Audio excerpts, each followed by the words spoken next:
Time now for our hammer hit of the week, and for that we go back to the Silverdome. Lions and the Vikings, fourth quarter action. Robert Porcher down on his knees, but coming up with the sack, helping the Lions to their first victory of the year.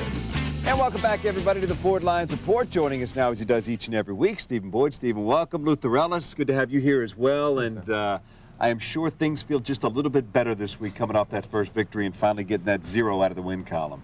Yeah, you know, it's about time that we got this victory, and Boyd knows nothing hurts as bad. On Monday, you feel better. You're like, hey, I can do this. I can enjoy the day. I can go walk around, be in the community a little bit. So, yeah, it's nice to get that first victory. It had to feel good. I know I had a chance to talk to Herman Moore after the game. Obviously didn't play. Felt great for his teammates. Had to be the same. Oh, I felt great for those guys because week in and week out, all we talk about is, I mean, these guys have been playing so hard, you know, and to sit and watch watch your buddies come up short, it really stinks. But they got this one, and I'm just real happy for everybody. And it's something to build on. I mean, you know, people can say it's only one victory, and I know that that's ultimately what it is, but, and we talked about this with Marty a little bit earlier, it's positive reinforcement that, hey, some things here are working and heading in the right direction.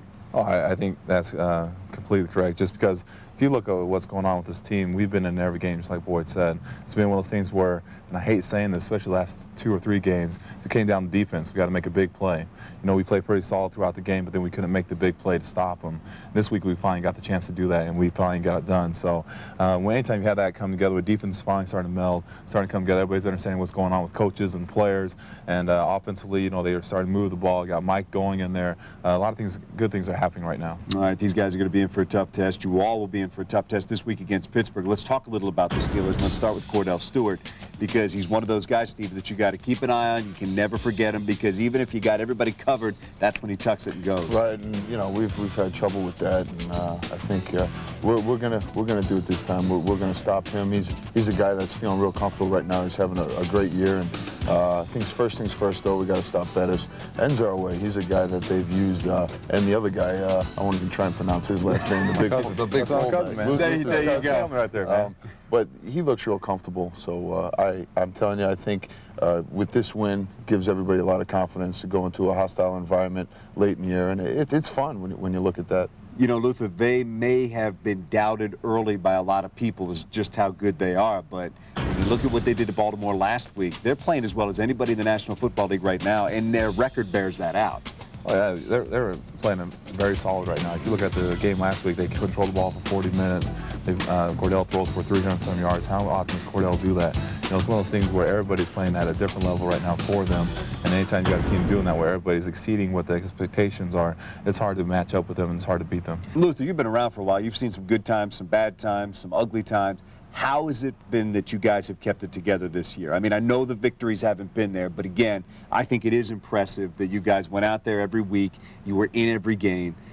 There's something that's making that happen, because that's not natural human emotions. A lot of times human beings just say, you know what, there's no payoff here, I'm not doing this anymore. Where did it come from? Is it coaching staff? Is it within each player? I think it's a combination of things. I think players really do believe in coaching staff. We for surely support Marty, and we're going to support him any way we can, and that's one way is by continuing to play hard and do things we need to do on and off the field as a team. And then I think players, everybody understands that, again, we don't know what's going to happen during this offseason. Guys understand that, hey, I'm representing myself out there by the way I play, so guys are trying to take care of that aspect too. But then the third aspect of it, I think, is the fans. We have, like Boyd said, we have the greatest fans here. To be 0-12, selling out almost every game. Guys, people come. I mean, this last game, I don't know, it says 9,000 tickets left, whatever. When you looked around, you couldn't tell there was that many empty seats. There's people coming to games, still supporting us. I mean, afterwards, it's like we won Super Bowl. That's what it felt like. I mean, fans are going crazy, people staying around. You know, Johnny Moore throwing his helmet in the air. I mean, it was just a great time, great celebration. But again, as a player, I just want to thank the fans for their support and continued support throughout the years to come. All right, good luck this week against Pittsburgh. Good luck continued in your rehab, get better, and I know folks want to see you out there as soon as possible. All right, we're going to take a break, come right back. When we do on the Ford Lions Report, Ford Field continues to take shape. We'll take a look at that, plus we'll get the Dunkin' Donuts keys to the game from Marty Morningwig in just a bit. So stay with us, we're coming right back. With WZZM13.com. And welcome back, everybody. In the holiday spirit, several of the Lions gave of their time this week to help out down at the Capuchin Soup Kitchen. Our Fred Heumann has the story. The Lions showed up at the Capuchin Soup Kitchen this week, put smiles on the faces of those less fortunate. They served a holiday meal, and those who came were thrilled. almost as much as those who gave. You know, I have an opportunity right now to give back, and, you know, that's my job right now. Not only to play football, but to give back to the community. This is a yearly event for the Lions and a daily event for the Soup Kitchen, which feeds 60,000 needy mouths per month. A championship effort by itself. But on this day, real heroes were identified as real people. To the people here, these guys are such heroes. Okay, we need heroes in our life. And for the people here, they look at them and say, wow, these are people we see in TV, and they're taking care of us. It's kind of nice. This is an assembly line we have here. Those linemen are slow, aren't they? Very. I don't know, is he serving a pizza down there or eating a pizza? I don't know, but he's slowing me down right here. Good stuff? Mm-hmm, good. Good indeed. And nobody bit off more than they could chew. Until Desmond Howard started taking pictures. Yeah, I didn't know you had to do this thing. But Desmond and mates were sincerely touched by the opportunity to help those who look up to them, and at the opportunity to make someone's day. This is important to be able to come down here, especially during the holiday season, and spend some time with people who, you know, are a little less fortunate, but they see us on television, so they kind of can get close to us and see that we care about them as much as they care about us. These gifts aren't placed under a tree. They don't come in a box and nobody puts a bow on them. They are gifts from the heart. And nothing says Christmas quite like this. Quite a way for them to say Merry Christmas, isn't it? Quite a way. Merry Christmas. Merry Christmas indeed. This Week in Lions History is brought to you by the History Channel. Thanksgiving Day in 1998 was the last time the Lions and Steelers met in the regular season, and it turned out to be a memorable matchup. With just over 6 minutes left in the game, Charlie Batch connected with Herman Moore for a 21-yard touchdown strike that tied the score at 16 apiece. The coin toss leading into overtime is one few football fans will ever forget. Controversy surrounded referee Phil Luckett when the Steelers claimed he misheard their call. Detroit ended up getting the ball first and quickly finished Pittsburgh off with a 42-yard field goal by Jason Hanson. The Lions won it 19-16. Today's Ford Lions Report has been brought to you by your Metro Detroit Ford dealers. Think Ford first. By Health Alliance Plan. For innovative healthcare, try HAP, a plan ahead. And by DetroitLions.com, your best source for your favorite team. DetroitLions.com. Well, if you saw some big movement downtown earlier this week, it was the second piece of the roof being put on the top of Ford Field, 180 feet wide, 400-foot span, 6 million pounds. This thing's taking shape, Marty, and I know while you're concentrating on this here, it's exciting to think about what the future holds. Oh, yeah, well, that's easy stuff, lifting that big. Jeez. No, it really is amazing what's going on down there, and I know that the players and coaches and the front office, everybody in our building is extremely excited about getting into the new place.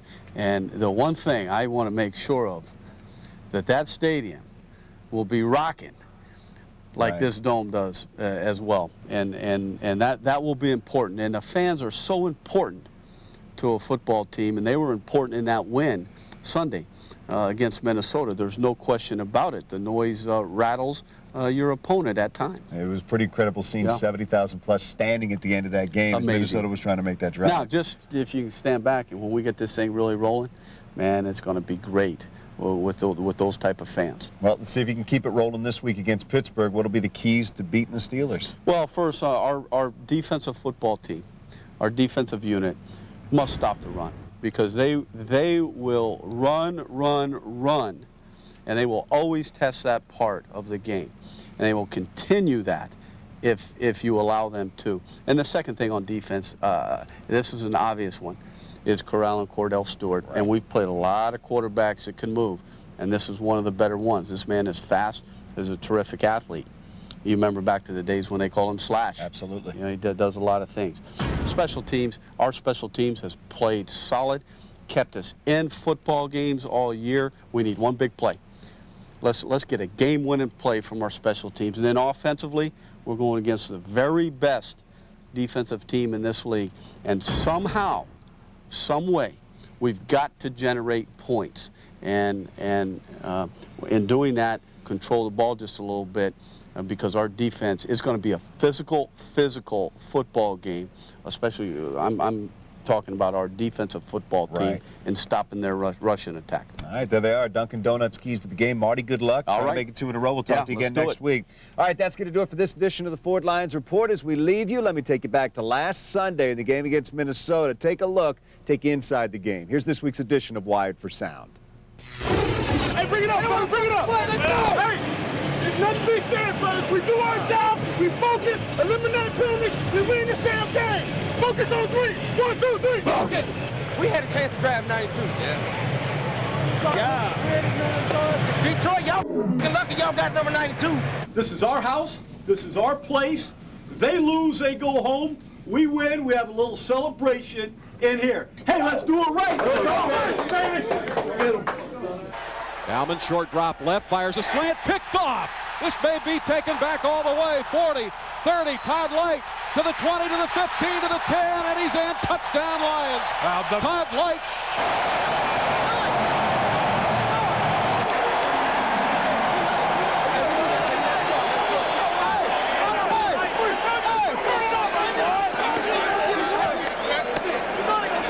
Hey, we need a little hard count going. Rolling to his left, Scotty Anderson, or Mike McMahon rather, and he will score the touchdown. Mike McMahon takes it in. Get a tight 2-0 and do it. All right, everything. Hey, you can beat with a quick move outside. You stay tight on. You are punishing them, man. You are killing them. They don't even want to tackle you anymore. Bauman pressured up in the pocket, throws it left sideline, incomplete, and the Lions are going to win. They're going to win their first game of the year. Good game.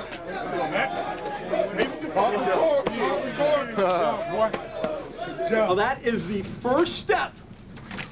The first step to all of our goals and ambitions, right there. That's the first step. Hey, how about that defense?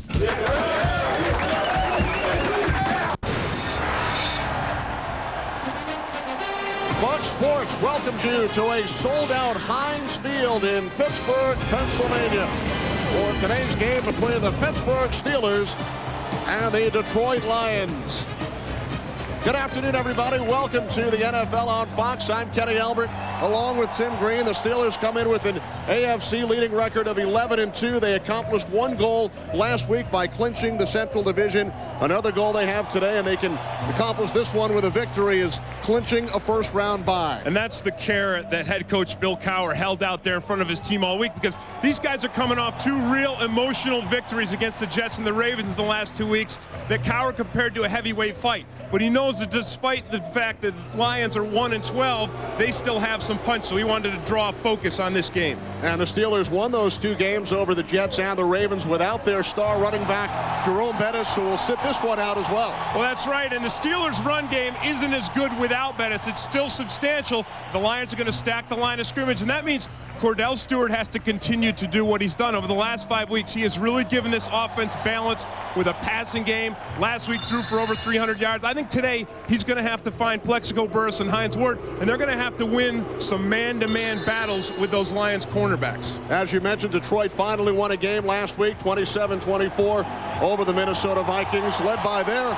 rookie quarterback, a Pittsburgh native, Mike McMahon. Well, look, Mike McMahon is an exciting young rookie, but make no mistake, I mean, the Lions are outmanned today against the #1 defense in the National Football League. They're going to be bringing the heat on this young player. And for the Lions to win, Mike McMahon is going to have to come up with some big plays downfield. But the good news for the Lions is he can do it. We've seen him make great plays in the running game. We've seen him make great plays in the passing game. Well, McMahon will make his 3rd NFL start this afternoon. On the other side, the Steelers have an MVP candidate in quarterback Cordell Stewart, who has resurrected his career this season in the Steel City. How you like it now? You're watching the NFL on Fox. NFL on Fox. It's time for the UPS leaderboard. Here are the leaders through Week 14. UPS delivers a chance to win a trip to the Fox football pregame set by logging on to foxsports.com. Fox Sports. welcomes you to the following presentation of the National Football League.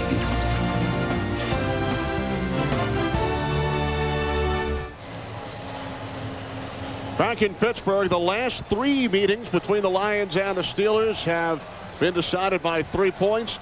The last time these teams met, a memorable overtime coin flip. Thanksgiving Day '98, Jerome Bettis called tails. Phil Luckett heard heads. What happened today?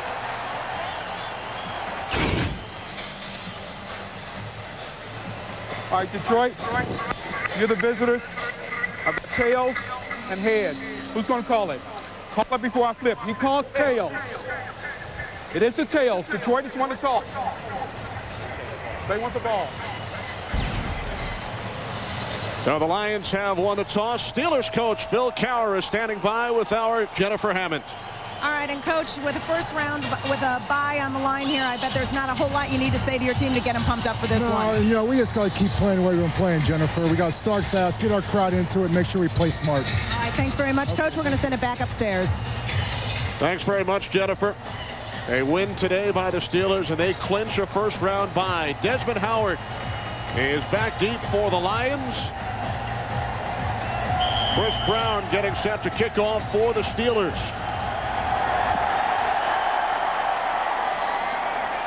Howard under it at the 11. Howard out across the 35 to the 36-yard line.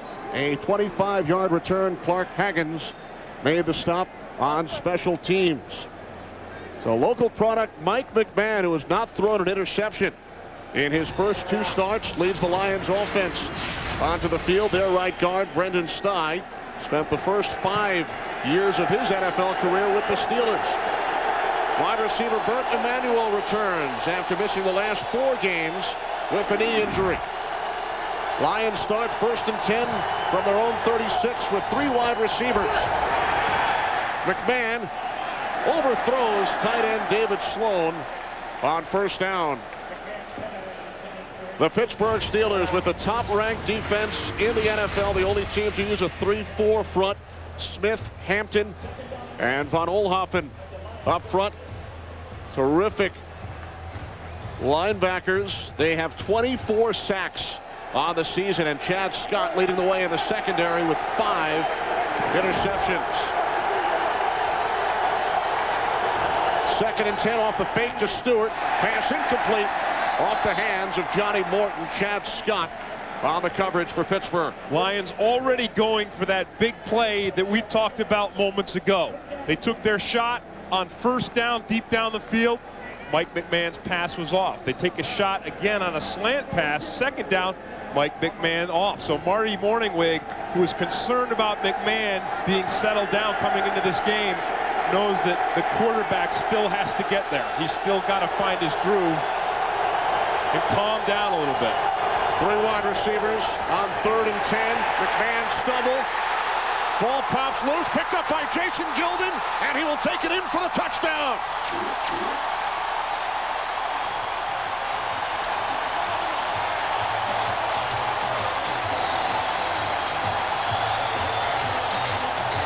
Well, Gilden gets the touchdown, but Joey Porter gets the sack.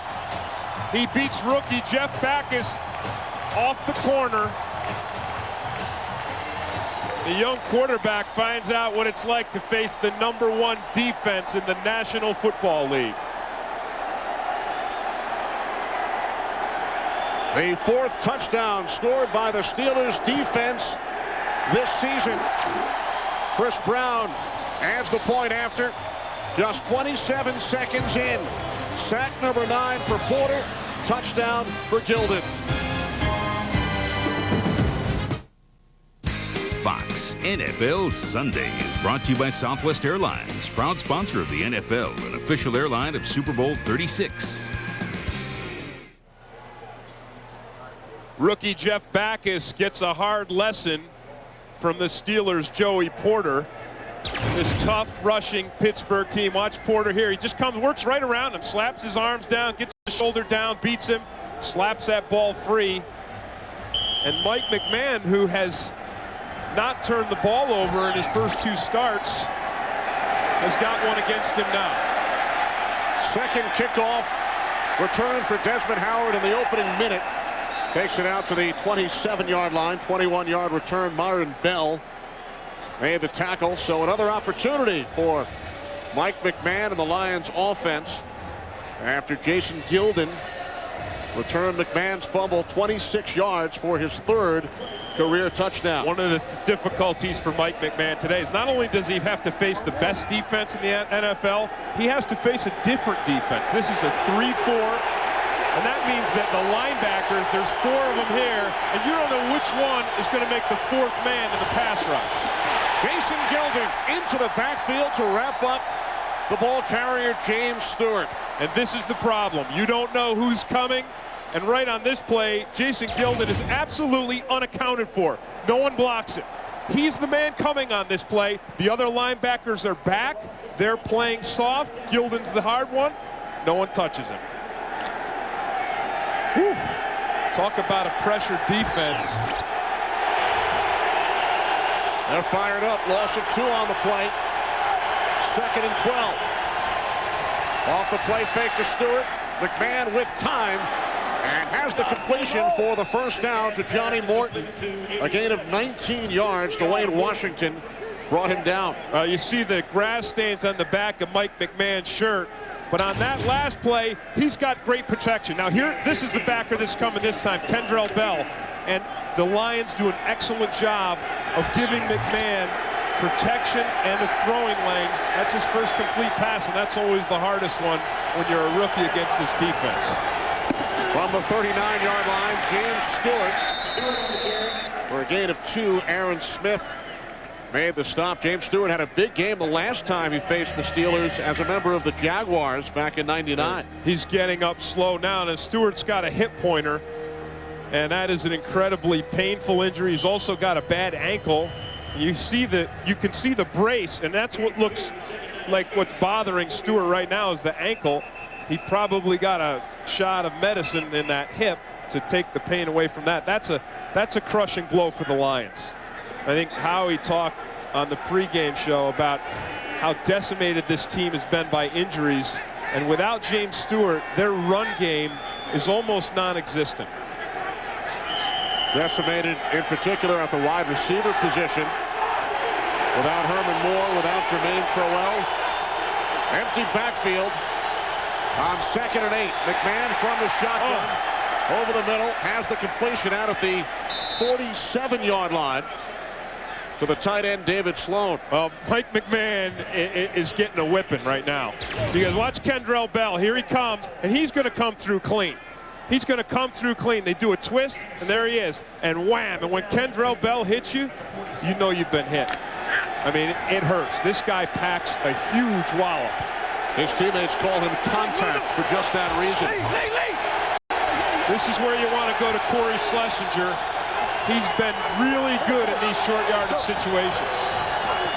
Instead, McMahon rolling right, and he picks up the first down, has the completion in Steelers territory to Burt Emanuel, who spent the early portion of this year with the Patriots, as we take a look at James Stewart on the sideline. Well, without James Stewart in there, I thought they would hand it off to Schlesinger because he's been a big part of their offense. But instead, they roll Mike McMahon out. They get him out away from the rush, and that gives him not only time but space to find an open receiver and pick up a first down. So McMahon has hit on his last 3 pass attempts. The handoff to Lamont Warren, in for Stewart, and Warren inside the 25, and he's tackled from behind by Lee Flowers down at the Steelers' 12-yard line. A gain of 34 yards for Lamont Warren. This Steelers defense was so focused on stopping James Stewart, who is a north and south runner, and I think they got the line of scrimmage control, but Lamont Warren makes a break to the outside, and when Dwayne Washington misses the tackle on the edge, Warren is an edge runner, and he makes a huge gain. Longest carry of the season for Warren. Lions on the move from the Steelers' 12. McMahon did not find anyone, throws it out of the end zone. That's where Mike McMahon, at times, you'll see him play like a veteran. And throwing that ball away when there was nothing to gain and you've got a very fast defense chasing you down is the veteran thing to do. You know, the boneheaded rookie thing would be to try to throw the ball back across the field or force it into coverage. But he makes a nice play there by just not taking a negative play, lining up again on second down. Marty Morningweg really impressed with his game management. As you mentioned, no turnovers his first 2 starts. Here's Warren again. And this time gains only 2 down to the Steelers' 10-yard line. Casey Hampton, the rookie from the University of Texas, made the tackle. While Lamont Warren did have that one big run that we just saw, I think it's very difficult, if not impossible, to make a living running the football against this Steelers defense. They've got a lot of faith in their cornerbacks. They're willing to use Lee Flowers as safety, bring him up, and build 8-man fronts. And they're good with just 7. You put 8 up, and they're really tough to run against. They have the #1 run defense in the NFL. McMahon calls timeout. 5 minutes in, first quarter, 3rd down and 8 upcoming, with the Lions trailing by 7. Lions running back James Stewart on the sideline trying to work through an ankle injury. You see what the Lions do with Stewart. 102 yards a game, average 4.5. Without him, it's 56 and 2.6.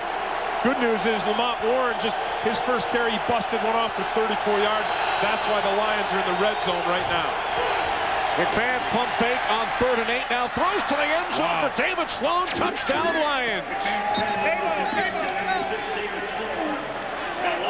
Kenny, we said Mike McMahon had the big play ability that they're going to need to win this game, and he knew that his window was going to be very small. Watch the coverage here, and you see that the coverage is tight by Brent Alexander.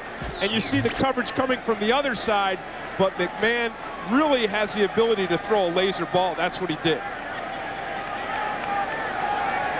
5th touchdown catch of the year for Sloan. Jason Hanson for the point after. The Lions come right back after the early Steelers touchdown and tie the game at 7.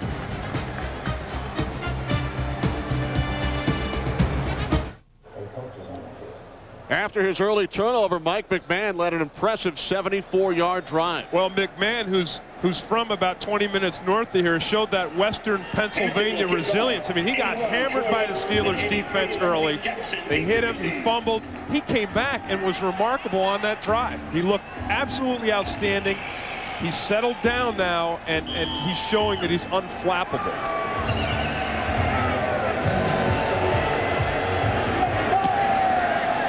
Lindsey Jackson from the 6-yard line.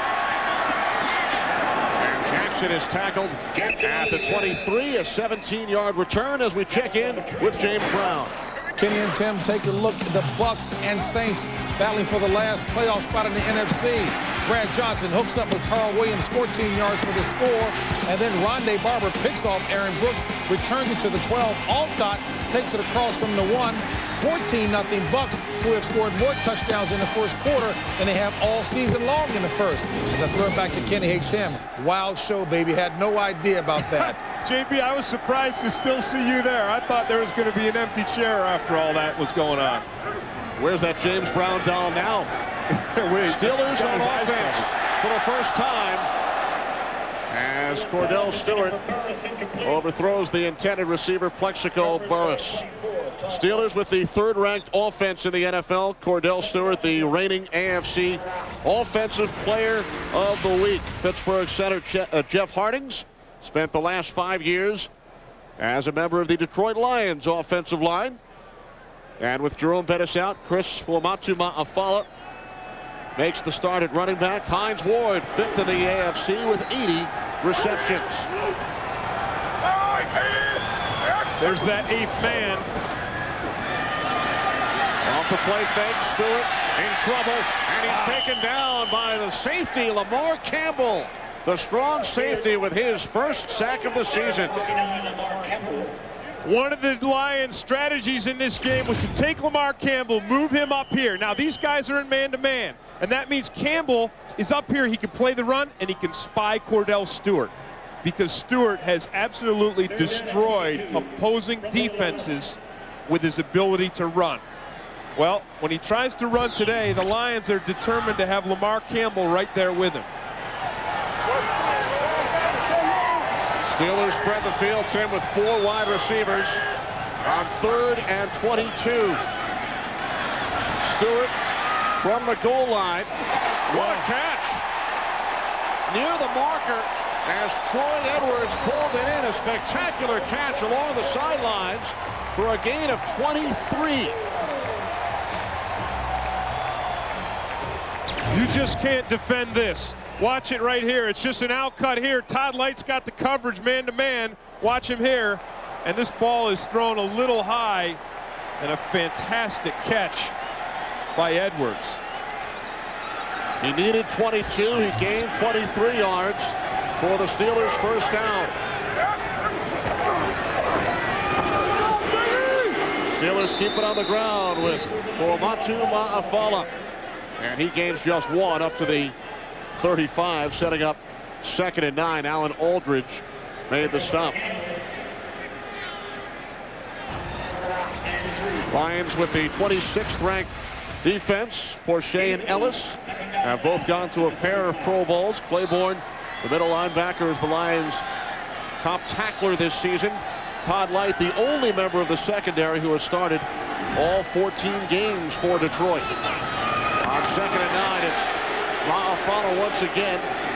Works his way up to the 39-yard line for a gain of 4. Luther Ellis made the tackle. 3rd down and 4 coming up. Well, the Lions want to force the Steelers to throw the ball against them. And you can see, watch, this time it's Kurt Schultz. Here's Campbell, he's back, but Schultz comes up. Now he's the safety. And so the Lions have got 8 guys up there, and they are determined to stop this powerful Steelers running game and then force Cordell Stewart to throw the ball outside to his wide receivers. 4 wide receivers set on 3rd and 4. Stewart with time, complete for the first down to Hines Ward. Wrapped up by Ray McElroy. Gain of 6 yards on the play as the Steelers move the chains once again. And Hines Ward has been one of the special things about this 11-2 championship, contender for a championship team. 81 catches so far this season. He is outstanding, and what a fantastic work ethic that he has. And that has rubbed off on the other younger Steelers wideouts.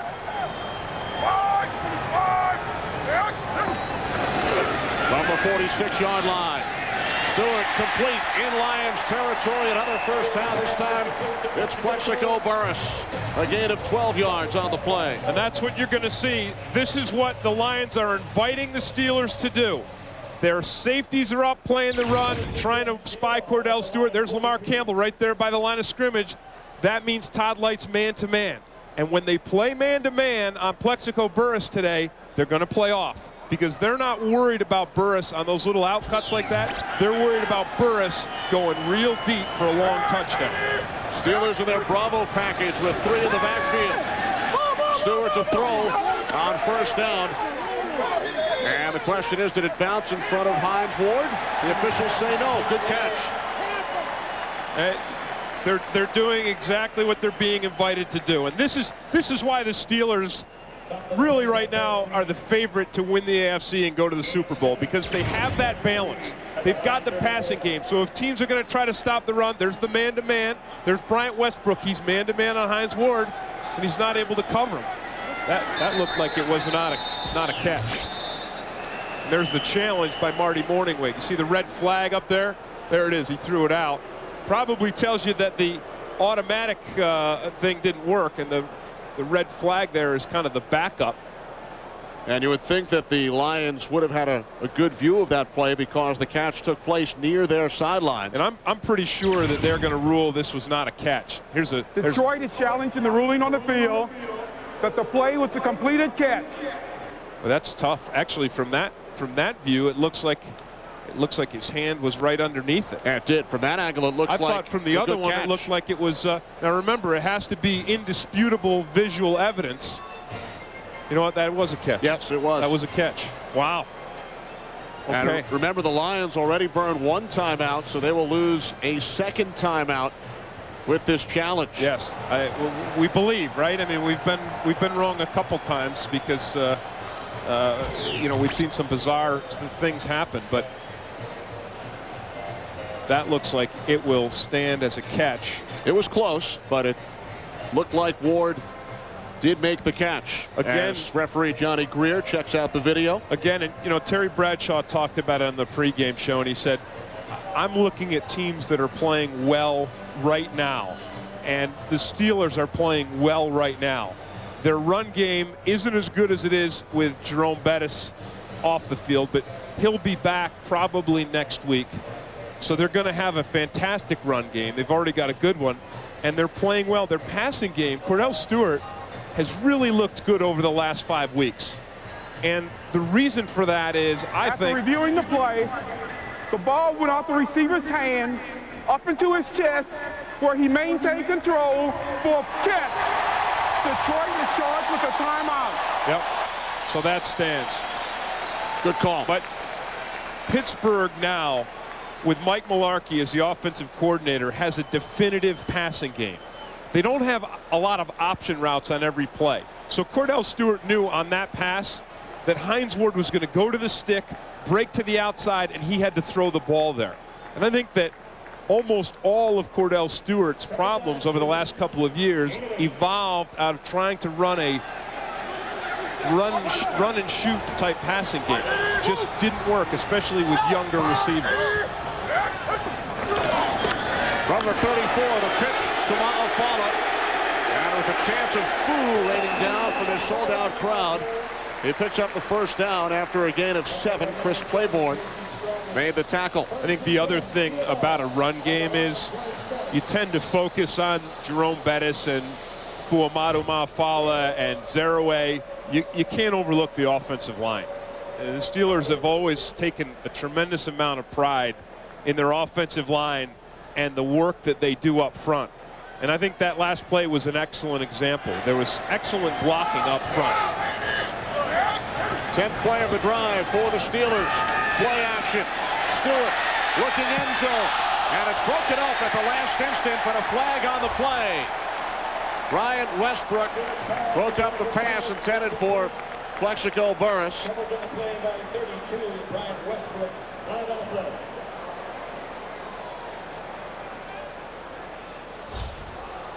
It's against the Steelers. I think Burris may have pushed off at the last second. Number 80, offense. Still first down. We'll watch him here. He gets behind Westbrook and watch the shove right there. It actually just shoves Westbrook right in the face. You don't really see it on that replay there, but on the other one you could just catch the shove on Westbrook's face, and that's the push off. Watch it again. Watch it slow right there. You see that? He gave him a little right to the jaw, and that was enough. 5 wide receiver set. Empty backfield on 1st and 20. Stewart's pass is caught at the 28-yard line. 3rd catch of the game for Hines Ward for a gain of 9 as we check in once again with James Brown. Kenny and Tim, Washington trying to keep hope alive for a playoff spot. Stephen Davis walked to the pay dirt, 3 yards, 7-3 Redskins. And then Kurt Warner takes his squad 13 plays, 80 yards, hooks up 6 yards to Ricky Prohl. It's all knotted at 7. Hey, Tim, tell Kenny the JB doll is right here with me. Good to know, JB. And the Rams, like the Steelers, in the top 3 in both offense and defense, and they have the best records in the league. Both 11-2. Stewart looking for Burris. Again, Westbrook on the coverage, and Burris wanted a flag.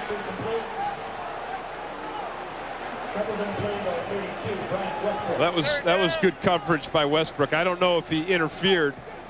We're going to take a look at it on the ISO, but I know that he was real close to Plexico Burris, and again, he's man-to-man on him.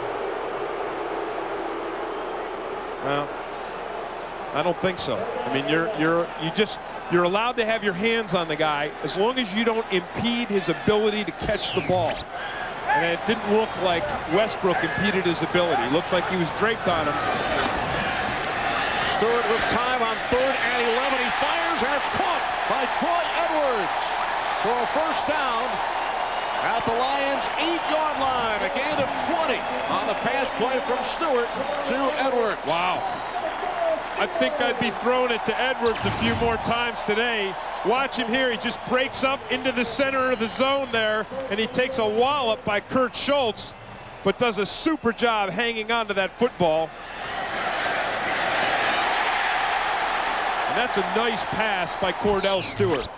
Another nice pass. He's gone to Edwards now on 3rd and 22 and 3rd and 11 and converted both. Cordell is 6 for 8 right now passing. Down to the 4-yard line, a gain of 4. Todd Light made the tackle. You know, as we watch Fuamatu Mafala run the ball, I think it's important because Chris Collinsworth talked on the pregame show about resting Jerome Bettis, but Bill Cowher made it absolutely clear to us on Friday that the only reason Jerome Bettis isn't playing is because he's injured. It's not a game off. It's not a rest because they don't respect the Lions. It's the fact that he's not able to practice because of his injury, and they hope he'll be back next week. Here's Stewart on 2nd and goal, rolling right, throws to the end zone. Touchdown, Matt Cushing, the backup tight end. His first NFL score.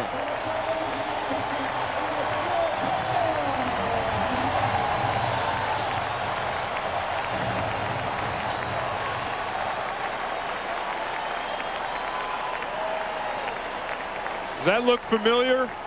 Take a mobile quarterback with a really nice arm, get in the red zone, roll him out. It's what the Lions did with Mike McMahon, but Cordell Stewart has done it much more often and much more successfully. So the Steelers on their first offensive possession drive down the field 14 plays and regain the lead. Fox NFL Sunday is brought to you by Energizer. Do you have the bunny inside? By Beechwood Aged Budweiser with the crisp, clean, and refreshing taste known only to the king of beers. By Toyota, get the feeling. And by IBM, taking e-business and your business to the next level. We give you a little bit of Pittsburgh football history. Yeah, those are the guys I used to watch and love to watch. And I love to watch Terry Bradshaw when he'd run down the field and just knock people over like bowling pins. I think he wanted to knock Jimmy Kimmel over like a bowling pin about an hour ago. Desmond Howard down at the 18-yard line. 19-yard return. Lions go back on offense when we come back. Chestnuts roll. You hate to get in a shootout with the Pittsburgh Steelers, but I think Mike McMahon is up to the task. He started this game out getting hammered by this vicious defense, but he came right back and threw a touchdown pass. He was 4 for 5, and there's Marty Morningwig, who believes that this rookie quarterback has a brilliant future with the Detroit Lions. 5th-round draft pick out of Rutgers.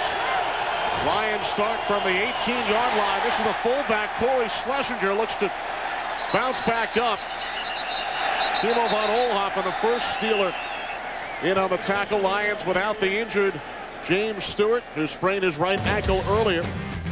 Fox tonight, Jim, it's a full night of comedy, starting with back-to-back holiday episodes of King of the Hill, followed by The Simpsons, Malcolm in the Middle, a holiday episode of That 70s Show, and an all-new Futurama. It all starts tonight at 7, 6 Central on Fox. James Stewart back in the game, loss of 2 on the previous play. Setting up 2nd and 12. McMahon looks to break free, and that is taken down by Aaron Smith. The Steelers recover. McMahon's second turnover of the quarter. Earl Holmes on the recovery after sack number 7 this season by Aaron Smith. Well, Mike McMahon steps up. There's excellent coverage downfield by the Steelers. Watch him. The pocket starts to disintegrate. he steps up, he sees that lane, and he's going to run that football. And he's done well running the ball, but Aaron Smith strips him of it before he can get past the line of scrimmage.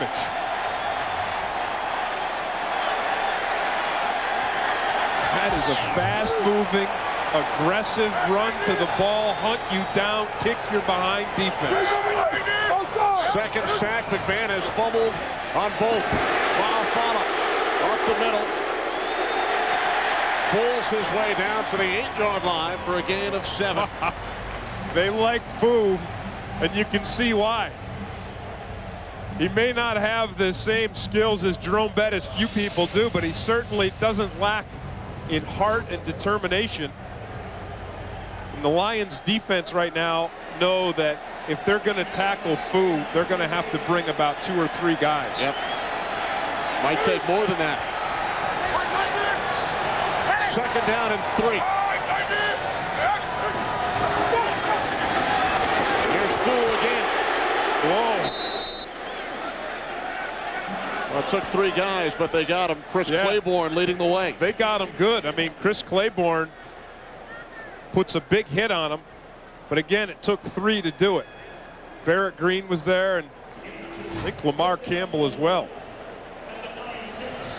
Stopped a yard shy of the marker as time winds down in quarter number 1. 3rd down and 1 for the Steelers.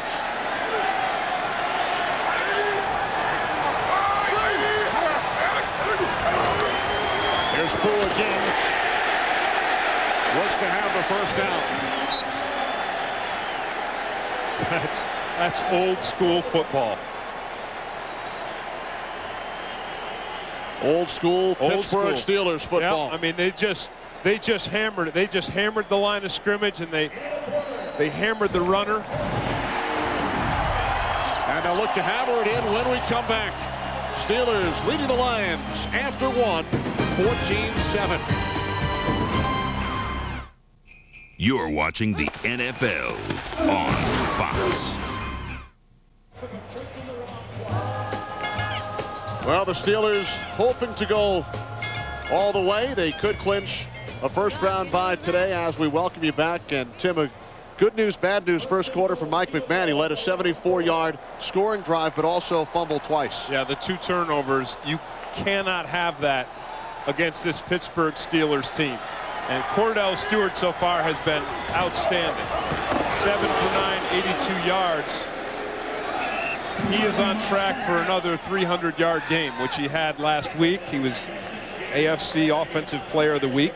A career high 333 yards in the win over Baltimore on Sunday night. He was all smiles. He was still excited about the recent interview that he did with Terry Bradshaw on the pregame show. And you know, Cordell Stewart is an interesting story. 1997, he was the toast of the town, and then he had a couple years that were miserable for him. But he's back, and so are the Steelers. Second and goal. Wildfire down to the 2-yard line. And Cordell Stewart told us yesterday he's really cherishing this time more so than any other time in his football career. I think the impressive thing about Cordell Stewart was when things were bad, and he suspected they were bad because the system didn't fit not only him but the young receivers he had. He never complained. He never pointed a finger. He never lashed out at anyone. And yesterday he said, "My dad taught me better than that," and his dad must be awful proud of him. 3rd and goal off the play fake. Cordell rolling right, looking end zone. He's in. Touchdown, Cordell Stewart.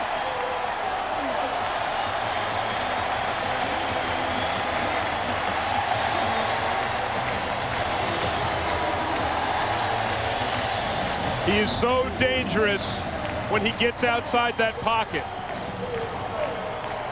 With the passing game intact, the defense has to respect the receivers. And if they back off, Cordell Stewart has the running ability to take it in. He is the #1 rushing quarterback in the league this year. The extra point is wide left. Chris Brown missing an extra point for the 2nd time this season.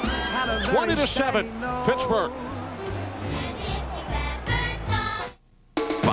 NFL Sunday is brought to you by Miller High Life. To live simply, proudly, boldly, manly. This is the High Life. By Visa, it's everywhere NFL fans want to be. By Volkswagen, on the road of life, there are passengers and there are drivers. And by UPS, the official delivery company of football fans everywhere.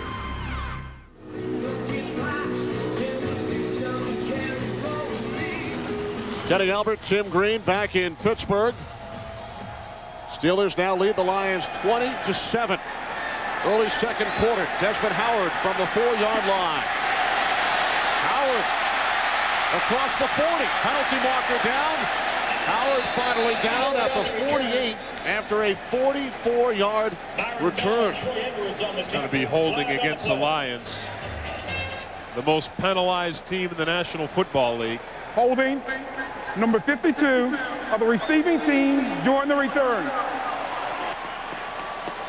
Scott Kolkowski called for the hold, so this will force the Lions deep in their own territory.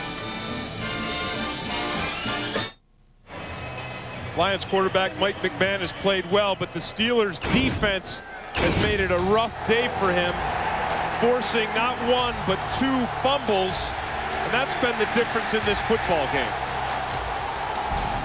13 Steelers points off of those turnovers. McMahon looking for Johnny Morton. Penalty markers. Yeah. Dwayne Washington on the coverage. I don't think Washington looked back to play the ball.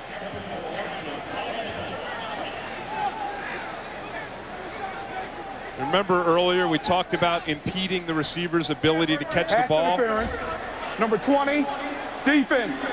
First down. We saw Bryant Westbrook on a receiver, but it didn't affect his ability. Watch Dwayne Washington here, and he's going to bang Westbrook. He bangs him, and then he looks back after, and that is clearly pass interference. First pass interference penalty called on Washington. Look at his eyes. He did a good job looking surprised, but I think he knew better. 20-yard penalty. McMahon, pump fake, throws. Intended for Emmanuel. It's picked off by Washington. One play later, Dwayne Washington comes back with his first interception of the season and the 26th of his career, the 3rd Lions turnover. Mike McMahon was under heat from that Steelers defense again. He rushed his pass, and it's the 3rd turnover, as you said, for the Lions. Here comes Lee Flowers on the blitz, and he affects the throwing motion of Mike McMahon. Watch his arm, and Mike McMahon tries to pull this one up short, and the ball gets away from him. And he had David Sloan open, but he pulled up short because of that Steelers defense again. And now Stewart on first down, complete in Detroit territory. Hines Ward down to the Lions 44-yard line as we check in once again with James Brown. Hey, Kenny and Tim, what a nice pickup for the Chicago Bears of Leon Johnson. Take a look, paying dividends here, following his blockers extremely nicely. He takes it 32 yards of pay dirt, and it's the Bears back on top of the Skins. 10-7, that in a second. Kenny and Tim. All right, thanks very much, JB. 2nd down and 1 for the Steelers. The handoff to Malafala has the first down and more. Gains 9 yards down to the Lions 34. Tracy Scroggins made the tackle. And again, Kenny, this is blocking. You're going to see Whitman, the fullback. He makes a nice block. There's blocking all along the offensive line. You see a nice hole for Fuamatu Malafala to run through. The guys up front are doing their job. Fu averaging just under 4 yards per carry today. Here's Malafala again. Down to the 30. Gains 4 more yards. Travis Kurski on the tackle. The Lions have to be careful because their defense has been out on the field a long time already. One of the things that the Steelers will do to you is they'll not only score, but they'll wear you down. They'll tire you out. They'll keep your defense out there. And the turnovers, the 3 turnovers by the Lions are just killing these guys right now. I mean, they've got to be tired, and it's already so early in the second quarter. 2nd and 5. Fala, the workhorse, looks to turn the corner and is tackled from behind by Alan Aldridge. No gain on the play. Steelers have scored touchdowns on both of their previous offensive drives. They've scored 13 points off turnovers. Lions have turned the ball over 3 times so far. And obviously, Bill Cowher, Kenny, did an excellent job of keeping his team's spirits up. 2 emotional victories in the last 2 weeks against the Jets and the Ravens. And against this 1-12 team, this Steelers team has come out hot. Stewart's pass broken up by Lamar Campbell. Intended for Bobby Shaw. Ray McElroy came out of blitz, and for the first time today in 6 tries, the Steelers do not convert on 3rd down. I like the decision to come on the blitz, and it works, and they put the heat on Cordell Stewart, and then it's a fantastic play by Lamar Campbell.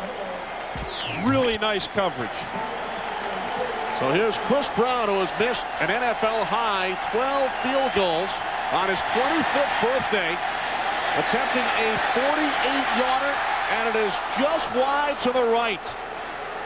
So Brown missed an extra point earlier and now misses his first field goal attempt on his birthday. You see the time that the Detroit defense has been on the field today. That's excessive. And then the Pittsburgh defense is well rested and ready to put the heat on Mike McMahon. They forced 3 turnovers in those 6.5 minutes. Lamont Warren up to the 41-yard line, a gain of 3, as we check in with Jennifer Hammond. All right, guys, well, Lamont Warren and Corey Schlesinger are going to have to carry the load. They tried to tape up James Stewart right ankle. He went out for 1 play. He's not going to be able to handle it. He went into the locker room, and he is officially out for the rest of the game. All right, thanks, Jennifer. So a big blow for the Lions offense due to the sprained right ankle suffered by running back James Stewart. 2nd down and 7. Schlesinger, gain of just 1.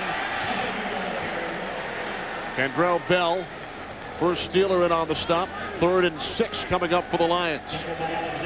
Corey Schlesinger has become more and more a part of this Detroit Lions offense throughout the season. Earlier, they used to give him the ball every once in a while as a reward for his great blocking, and he does block extremely well. But lately, they've used him in the run game and the pass game, and he's been very productive. But right now, Mike McMahon's going to have to go to his wide receivers. And the Lions with a 3 wide receiver set. 3rd down and 6. McMahon under pressure, chased by Smith. Has the first down and more. Finally steps out of bounds at the Steelers' 37-yard line after a gain of 21. The Lions go with a max protect. They are determined to keep the Steelers' blitzes off Mike McMahon. He's fumbled the ball twice already in the pocket. The Steelers still get pressure. Watch, both backs stay in to block. They still get pressure, but here's where this young quarterback is so dangerous. He gets to the outside, and he has really, really nice speed. He gained 74 yards on the ground last week in a win over the Vikings. Here's the inside handoff to Schlesinger once again. And he gains 3 yards down to the Steelers' 33. Kenny, despite the turnovers, I said earlier, Mike McMahon is Western PA tough. And that's where he's from, Wexford, not far from Pittsburgh. Here's a shot of him. North Allegheny High School. And went on to Rutgers, played 4 years there. Nice field. Yeah, how about that for a high school? You know, high school football is big time here in Pennsylvania. McMahon on 2nd and 7 with the handoff to Lamont Warren, still on his feet, and then driven down at the 30 after a gain of 3. And Mike McMahon bought 31 tickets for today's game for friends and family. But he had them all bought by Wednesday, right? Because Marty Morningwig called him in his office and said, look, I do not want you distracted. Things are going to be tough enough for you going against the NFL's #1 defense. They're going to be blitzing. They run a 3-4, which is going to be complicated to try to figure out who's going to block who. So I don't want you thinking about tickets and friends and family. And so Mike McMahon wasn't out on the town. He just had dinner with his parents in the hotel last night. And he took care of the ticket request early in the week. McMahon pump fakes on 3rd and 4. Now throws. 10 and 4, Bert Emanuel. Brent Alexander on the coverage. And those are the kind of plays that Mike McMahon has got to make if the Lions are going to have a prayer on this, because he gets great protection from his offensive line. He has all the time in the world, and Bert Emanuel does a super job of beating Chad Scott. But that ball is just overthrown. Lions send out the field goal unit, 48-yard attempt. Coming up for Jason Hansen. The punter, John Jett, is the holder. Jett returning from an injury. Like a bad hold to me. Wide right. Jett missed the last 3 games, returned for this one. So after Brown missed one on the other end, Hansen is now 0 for 1. Watch Jett take this ball, and he doesn't handle it well. See that right there? And I don't think the ball had the right tilt, and I don't think that Hansen had the right timing. Well, the one bright spot for that, for the Detroit Lions, is their defense got to get a little bit of a breather. They may have only used up about 3.5 minutes on that drive, but to Sean Rogers, 3.5 minutes seems like a lifetime after all the series that they've had to play already today. And now Rogers and the defense back on the field, and Stewart's pass is caught. A beautiful catch by Plexico Burris in Lions territory. A gain of 20 yards. Well, Tim, next week it's another full day of NFL action, beginning with the undisputed champion of pregame shows, Fox NFL Sunday. Then Randy Moss and the Vikings try to stop Brett Favre. And the Packers, some of you will see Michael Strahan on the Giants as they go up against Donovan McNabb and the Eagles. Coverage begins at noon Eastern, 9 a.m. Pacific on Fox. Kenny, Plexico Burris hurt, looks like hurt pretty seriously on that last play. Wow. A follow hit hard by Lamar Campbell. Campbell bounced off him, but Burris took a shot from Kurt Schultz. Watch him. He's got Todd Light on the coverage there. Schultz hammers him, and he comes right down on that arm. And I will tell you from personal experience that an elbow injury is one of the worst. If you dislocate that thing or break it, there's a nerve that runs right through that joint that can create a lot of pain. Troy Edwards in the game for Burris as Stewart steps up, has the first down. Inside the 25 to the 24. So the leading rusher among NFL quarterbacks this season gains 19 yards on the play. Hines Ward told us yesterday, we get pumped up when Cordell Stewart takes off with the football. Lions bring the heat, but look at him. He dodges the tackle. How'd you like to have to bring him down in the open field? Fortunately for Kurt Schultz, he slips.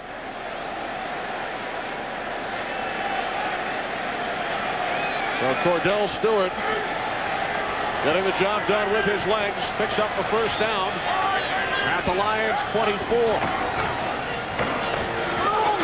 Fallen, big hole up the middle, finally brought down at the 8. 16 yards for Chris Fulmatu Ma'afala.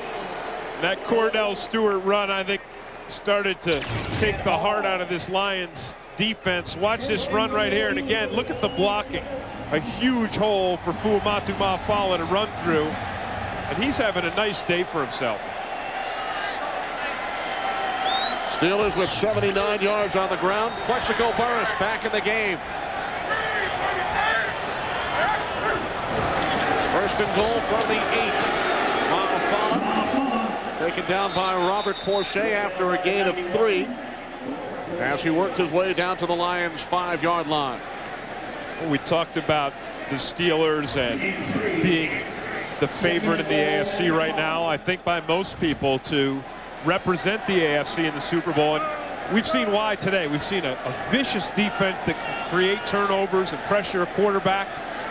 We've seen a very balanced offense with a run game and excellent blocking up front and depth at the running back position. They've got their 3rd runner, and he's averaging 4.1 a carry. And then we've seen the passing game.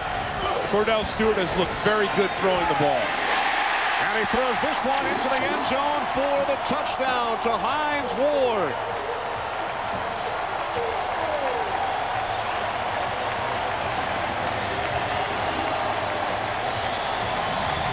Ward's 4th touchdown catch of the year, and with that reception, he ties Yancey Thigpen's team record with 85 receptions in one season. Thigpen did it back in 1995. And I think the Lions defense, Kenny, is tired, and when you're tired, you make mistakes, and they left Hines Ward wide open on that play.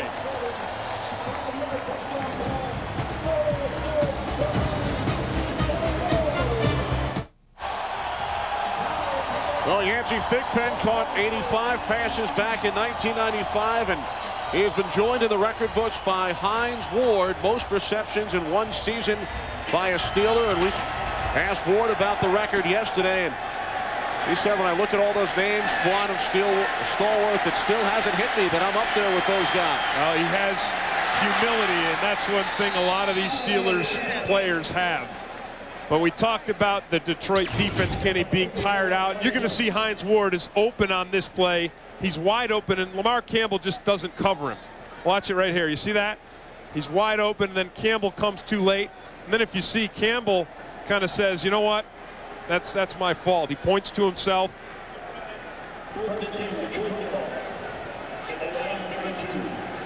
And he takes the blame for it.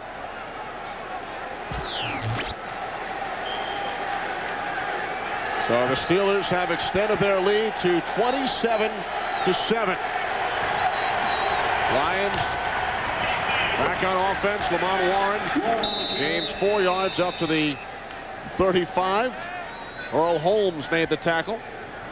Now we see the Lions way behind, and not only trying to move the ball, but try to use up some time, try to rest that defense that has been so worn down by turnovers and by a very balanced Pittsburgh offense. Scotty Anderson in motion, 2nd and 6. McMahon's pass is caught for a first down by Emmanuel into Steelers territory. Brought down from behind by Kendrell Bell after a gain of 16 yards. One thing I think we know about Mike McMahon and this Detroit team is that despite the odds, despite how far down they are, they're going to keep coming at you. They're going to keep playing hard, and Mike McMahon is going to keep believing that he can make some big plays and drag this carcass of a team back into this football game. He did it on Thanksgiving when he nearly brought them back against the Packers. McMahon airing it out on first down, intended for Johnny Morton. As we hit the 2-minute warning in Pittsburgh, Steelers gunning for their 7th consecutive victory. Coming up on the Visa Halftime Report, JB, Terry, Howie, and Chris will have scores and highlights from around the league. And the Fox Sports Ticker will keep you updated with up-to-the-second stats. That's all coming up on the Visa Halftime Report. I just hope Terry is back in some men's clothing by then. Perhaps we can send him some from his locker here in Pittsburgh. I mean, he's an icon here, and I'd hate to have the Steelers audience and fans seeing Terry Bradshaw in those pink pants again. Well, if he's sitting down, they won't see it. Off the fingertips of Corey Schlesinger. Well, there's pressure on the quarterback, but there's also pressure on Corey Schlesinger. You're going to see that this defense is playing not only with aggressiveness but instinct. Because Jason Gilden and Kimo von Oelhoffen, both those guys read the screen, and they were out on Schlesinger, and then the rest of the troops were up pressuring Mike McMahon. 3 wide receivers on 3rd and 10.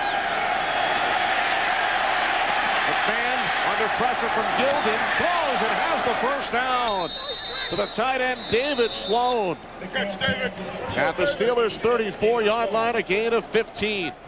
Now you see why Marty Morningwig has such confidence in this young quarterback.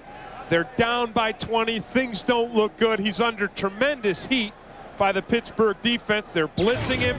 They're getting to him. They're chasing him. And he still has that intangible, that big playability that has caused Marty Morningwig to compare him to the likes of a young Brett Favre or a young Rich Gannon, guys he has coached.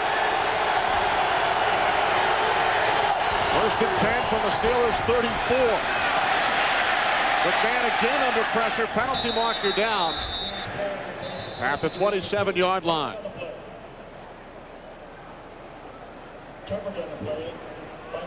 It's against the Steelers. Offside, 92, defense, lined up in the neutral zone. Still first down. Jason Gilden. And I think that the Steelers defense is getting Mike McMahon a little antsy because he's coming out of the pocket. Even when he had a throwing lane on that last play, he had a nice throwing lane up the center, but he's coming out of the pocket. And when he come out of the pocket, you're going to find Jason Gilden waiting there to give you a little welcome. 1st and 5 from the 29. McMahon's pass caught by Johnny Morton for a first down. At the Steelers' 17-yard line, a gain of 12. Mike Logan made the stop. Now this time he stays in the pocket, and again, it kind of opens up in the center. He's getting a good job of protection from his offensive line, and then Johnny Morton just sits down in the zone. And that's a smart thing to do because the Steelers are only rushing 4, and so they're playing zone defense. McMahon under pressure from von Oelhoffen, throws it away. And he has been under so much pressure in this football game that it's remarkable that he's still standing. 3 turnovers, however, have given the Steelers the big lead in this game.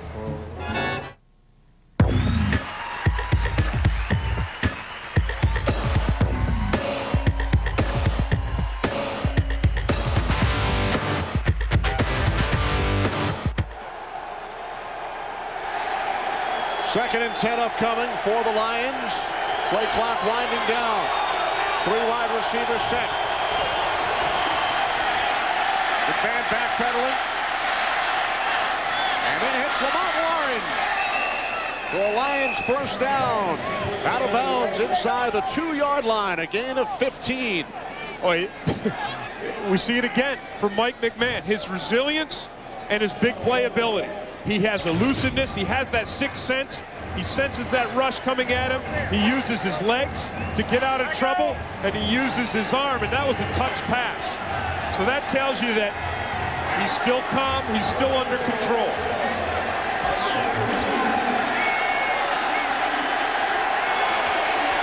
First and goal. Dominic Raiola has reported as an eligible receiver, number 51. Another fumble. And it looked like Schlesinger fell on it. I think it's a good thing for the Lions that Schlesinger was probably going to get that ball. Because if he wasn't going to get the handoff, his focus would have been on the man he was supposed to block instead of recovering the fumble and giving the Lions a chance to score before they go in for half. Another miscue by this Lions offense. This time it's just the center exchange. But you see how Schlesinger just focused on that ball. He goes right for it. So now the Lions have another chance to close this massive gap. Second and goal. Warren up the middle. Stopped just shy of the goal line by Kendrell Bell. Lions have no timeouts remaining. They lost one on the challenge and took the other 2.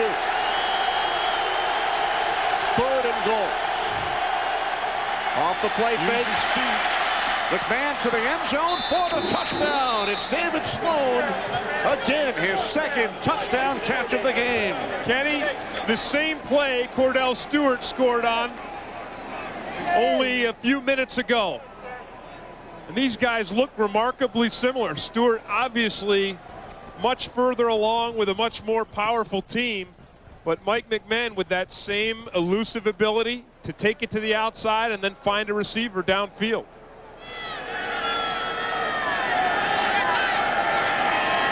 Jason Hansen for the point after. Well, the Lions march downfield in the closing minutes. David Sloan's third multiple touchdown game of the year. Lions drive 69 yards in 11 plays to cut the Steelers' lead to 13. Resilient, unflappable. A couple words to describe the rookie quarterback from North Allegheny High School.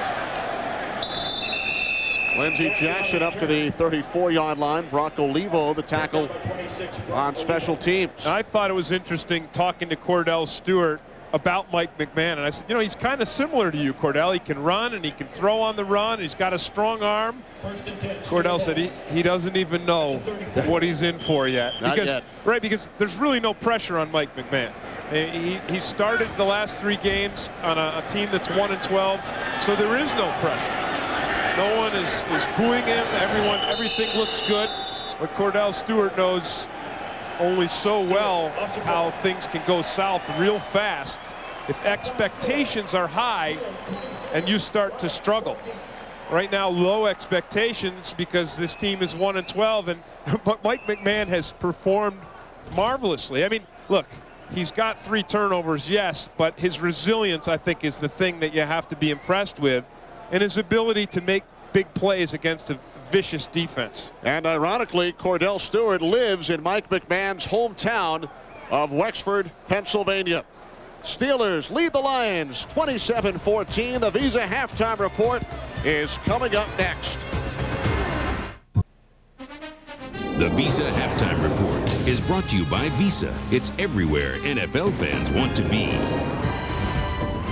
And welcome to the Visa halftime. Full house here in Los Angeles as we'll get you caught up on action from the first half, including right now Chicago and Washington, all knotted at 10. Washington trying to hang on a playoff hope. Brian Urlacher of the Bears on the left, LeVar Arrington of the Redskins on the right. Now, inside, Tony Banks sacked by Roosevelt. Cobb and fumble. Chicago recovers, led to a field goal by the Bears. Stephen Davis, 3-yard touchdown run. 7-3 Washington. And then Leon Johnson takes his pitch. Watch this run. Inside, cuts it back, turns on the speed. 32 yards later, touchdown. Got a whale of a game going on. 10-all Bears and the Redskins at the half. Warren Sapp said, let's get ready to rumble here. Saints coming to town, fighting for a wild card. Johnson out to Carl Williams. Good move, spin move, dive, lunges, touchdown, 14 yards. Tampa Bay up 7-0. Aaron Brooks back in the pocket. No pressure, does not see Rondé Barber. Interception, return of 12 yards, then Mike Allstott. 1-yard line, inside, pulls his way in, touchdown. All of a sudden, it's 14-0. Now Johnson back, dumps it off to Warwick Dunn. Watch this move. Was it down? No. Spins, drive, legs, pull, in. Touchdown of 17 yards, 30-0. Hello, you got it. Saints getting demolished at the half. Cordell Stewart, roll, you boat. Matt Cushing, touchdown, 4 yards. Here we go, 14-7. Steelers, second quarter. Cordell, play action, rolls right. Turn it on, youngin'. Get in there. There you go, 4-yard touchdown. Steelers up 20-7. Stewart back. Hines Ward Field was named after him. Hines Field. Get it? Steelers, awfully impressive. Right now, the Terry Award for MVP. You got to take a strong look at quarterback Cordell Stewart. How about this guy for MVP? Kurt Warner. What a year. Now, Chris Winkie, rookie quarterback for Carolina. Cover 2 safeties go wide. Linebacker doesn't get deep enough. 27-yard touchdown. Isaac Burke, 7-0 Carolina. Warner, what he does best, hang in that pocket. Great pass protection. Ricky Pruill, this time 7-yard touchdown, 7-all. And then Falk, 4-yard run around the left end. It's 14-10. St. Louis and then Carolina. lining up for a field goal. Bad snap, picked up by Drew Bly. Pitches to Dexter McClellan. Here we go. Touchdown. Hello. There's your score. 21-13. Rams over the Panthers at the half.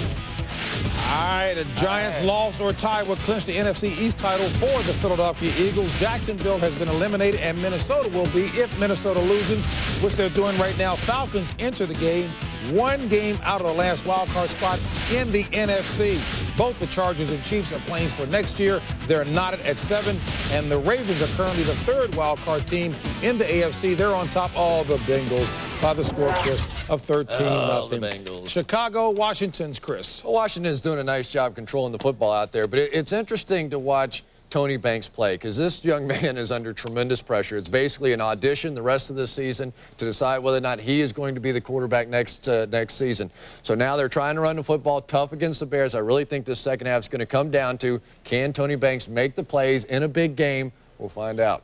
Yeah, Pittsburgh, you know, the only Achilles heel I could possibly see for the Pittsburgh Steelers is Chris Brown, their kicker, missing an extra point. That seems to be about it. They play great defense. And if one thing Jerome Bettis sitting out, number one, it rests Jerome Bettis, as Chris pointed out, in the pregame for the playoffs and down the stretch. But also it's given them the opportunity to expand what they do offensively. Everyone knows about Hines Ward, and Plexico Burress is a guy that has great potential and has really stepped to the forefront.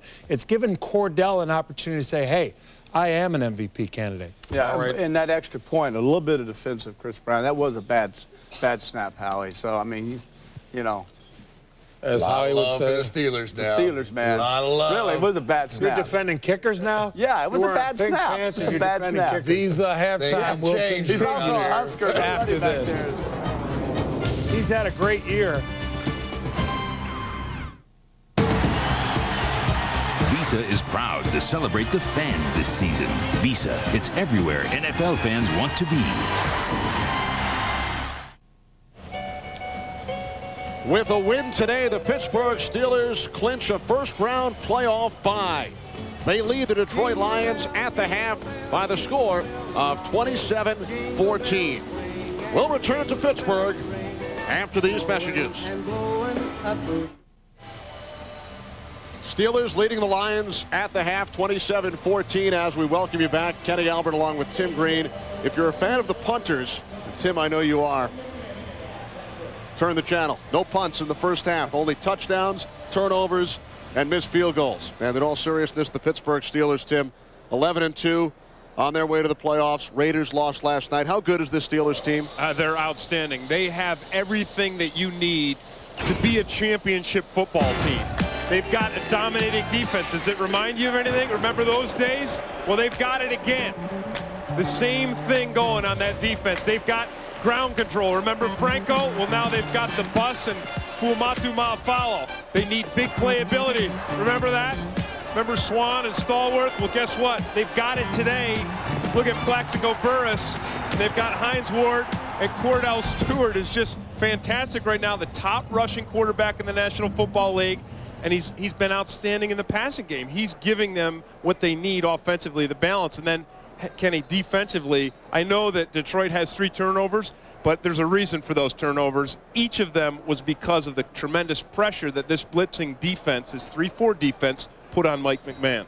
And the first one came in the opening minute of the game, and Jason Gilden returned it for a touchdown. Yeah, Joey Porter came off the edge, smacked the ball free, and then Aaron Smith knocked the next one free. And then the pressure by Lee Flowers on a blitz caused the next one, which was an interception by Dwayne Washington. So, and the Steelers scored 13 points off those 3 Detroit turnovers. Yeah, they did, and that's been obviously the difference in this football game. Steelers leading by 13 points, and moments ago our Jennifer Hammond chatted with Lions head coach Marty Morningway. Marty, certainly the turnovers hurt you in the first half, but you've got to be able to use the momentum from that final drive to carry over to the second half. Yeah, I think we got some momentum, and you can see we're moving the football. And, you know, Mike, 3 turnovers, you know, 2 fumbles and a pick, and I think he got hit. We can't do that against a good football team. If we have only 1 turnover, we're right in the middle of this. So our defense has to stop them coming out at half, and then we've got to get some points immediately. Marty, thank you. Kenny, back upstairs to you. All right, thanks very much, Jennifer. Marty also obviously felt the turnovers were the key in the first half. Mike McMahon turning the ball over 3 times. Lindsey Jackson takes the second half kickoff.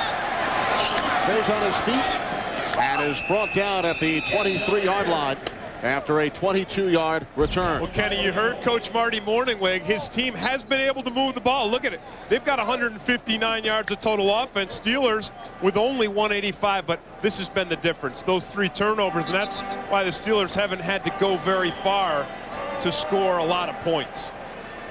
And no punts from either side. Yeah, no punts. The only time the punter handled the ball was when Jet kind of had a bad hold on the snap. I think Terry Bradshaw was right to come to the defensive kicker, Chris Brown.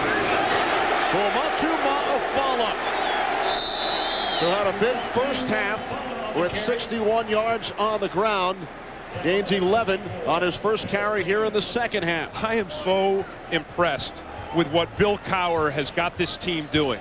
Because look, you go into halftime, you've got a significant lead, and I could see how a team could kind of come out and maybe be a little sluggish, a little slow. They come out and bang, right off the start, they just jam it right down the Lions' throat. And now Amos Zaraway. Look at that face. I mean, I love it. You know, he talks a lot about hard work.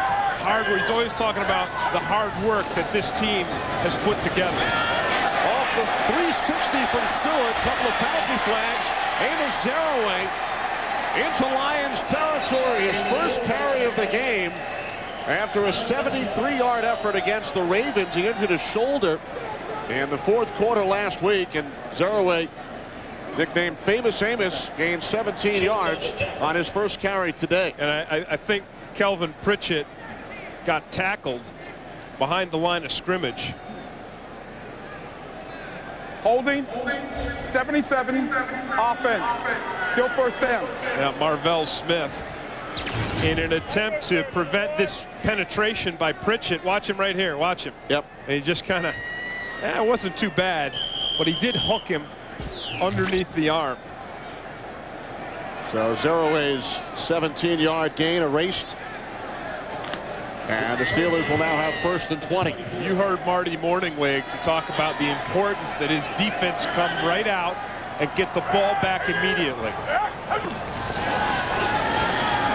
Stewart, little dump pass to Ma'afala.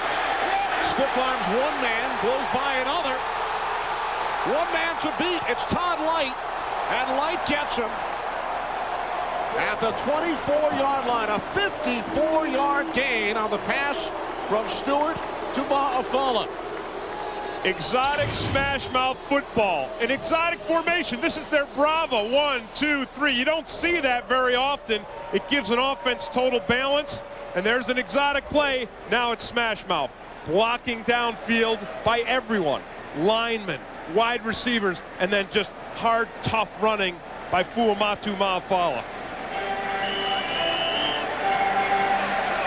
Longest career catch for Ma'afala. The right guard Oliver Ross, who's replacing Rich Tilsky today, was injured on the play. Kedrick Vincent, rookie out of Mississippi, is now in at right guard. 1st and 10. The pitch to Zaraway.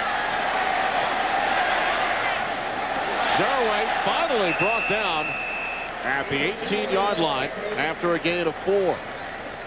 You know, does that remind you of anyone? A little bit of Barry Sanders-esque. Barry. I mean, Zaraway has fantastic change of direction. Looks like he's going to come out now.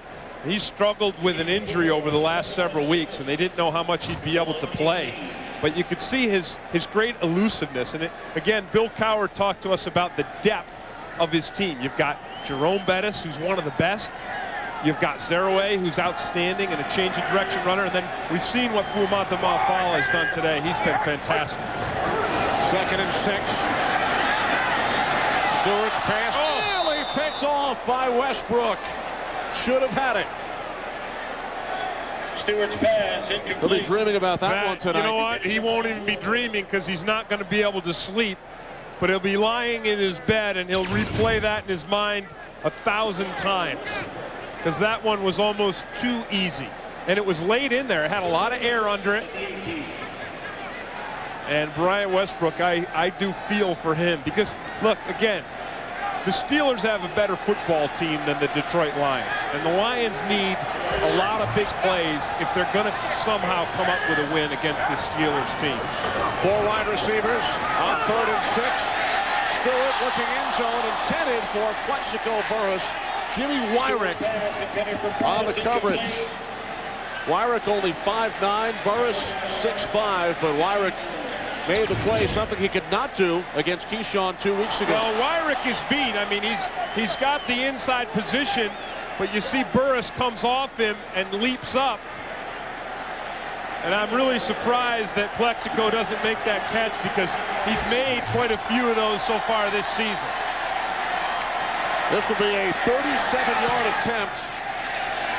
And Chris Brown nails this one. And here's it from the crowd, extending the Steelers' lead to 16.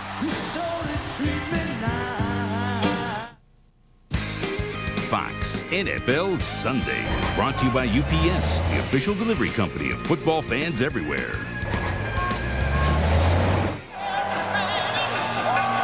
Sold-out crowd here in Pittsburgh.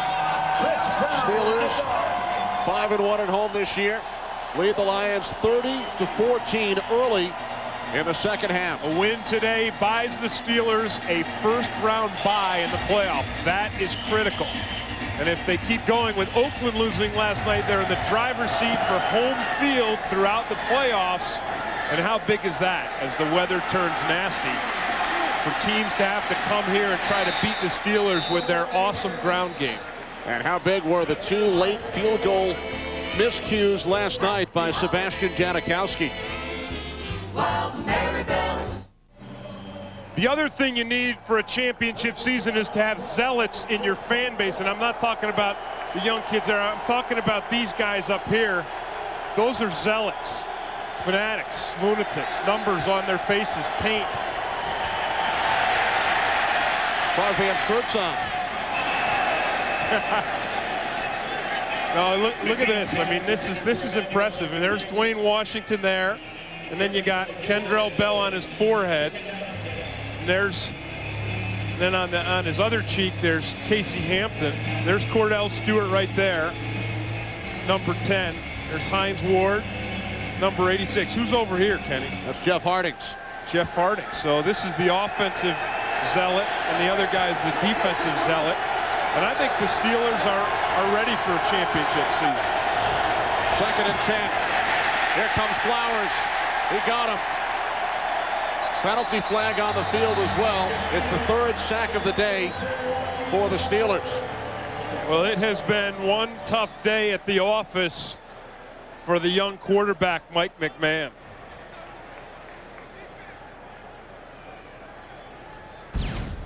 Look at this.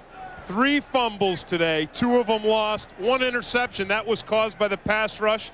Steelers have 13 points off those turnovers, 3 sacks. Tripping, and then number 76. 4 big plays allowed on defense by the Detroit Lions in the passing game and 2 big ones in the run game. So it has been not an easy task, but as we said before, Kenny, I mean, one thing about Mike McMahon, he is resilient. He will continue to play incredibly hard. And the tripping call, Tim, on Backus declined thanks to the sack by Lee Flowers. 3rd and 18. McMahon over the middle, it's dropped. David Sloan, who made the huge catch last week on a 3rd and long, could not make this one. And Sloan's had a big day today. 4 catches, 32 yards, and both Detroit touchdowns. And that was kind of an easy pass for him. I'm surprised that he dropped it. See it? McMahon does a nice job. He stays in the pocket. He finds the throwing lane and delivers a nice pass downfield. Give me a drum roll. First punt of the game. There you go. You've been waiting for this one. Maybe they'll fake it. And the first punt in 4 games for John Jett, returning from his left calf injury. Troy Edwards from the 30. Across the 40. Upended by Jimmy Wyrick after a 15-yard return on a 51-yard punt by Jet. Steelers in the driver's seat, Tim, in the AFC. Absolutely. You see the record there. And again, today, the Steelers would lock up a bye in the first round. But the big prize, I think, is the home field advantage throughout the playoffs. And with Oakland, dropping their game last night, they're in great shape. But even if they won today, it's conceivable if they lost their last two and Oakland won its last two, that Oakland could get that home field. Hines Ward wide open, and that is catch number 86 on the season for number 86, and that is a new Steelers single season record. He keeps the football, a 25-yard pass play, and Hines Ward now pushing Yancey Thigpen down to second on the all-time Steelers list, and he receives a standing ovation from the crowd. And I don't think it could happen to a nicer guy anywhere, right, Kenny? I mean, a humble, well-spoken young man. He returns to Atlanta, Georgia in the offseason, drives a very plain, simple car, doesn't want to stand out, he says. Here's Fu. What did he tell us? His philosophy is people don't change when they make a lot of money, but the perception of them from others changes. That's why he drives a truck when he goes home, and it doesn't have fancy rims or anything like that. He just breaks to the outside of the zone here, and it's a nice pass play, nice throw by Cordell Stewart. And really, again, you see the balance of the Steelers offense. We've seen their run game. It's been strong all day long, 97 yards already. And you see the passing game, too, very effective. Second down and 8, the pitch to Malfala. Inside the 20, finally brought down by Robert Porcher at the 18-yard line after a gain of 10 and another Steelers first down. And did you see the way that Fuamatu Malfala finished off that run? He just punished Bryant Westbrook. That's the kind of guy he is.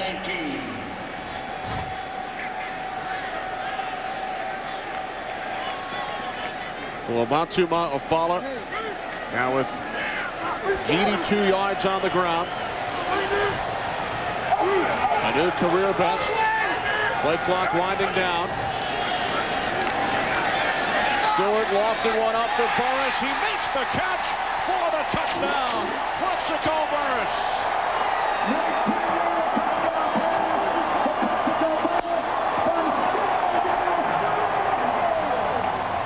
A beautiful job by Cordell Stewart, looking off the free safety, reading the man-to-man coverage on Plexico Burris, and just putting the ball up and letting his big receiver make a big play.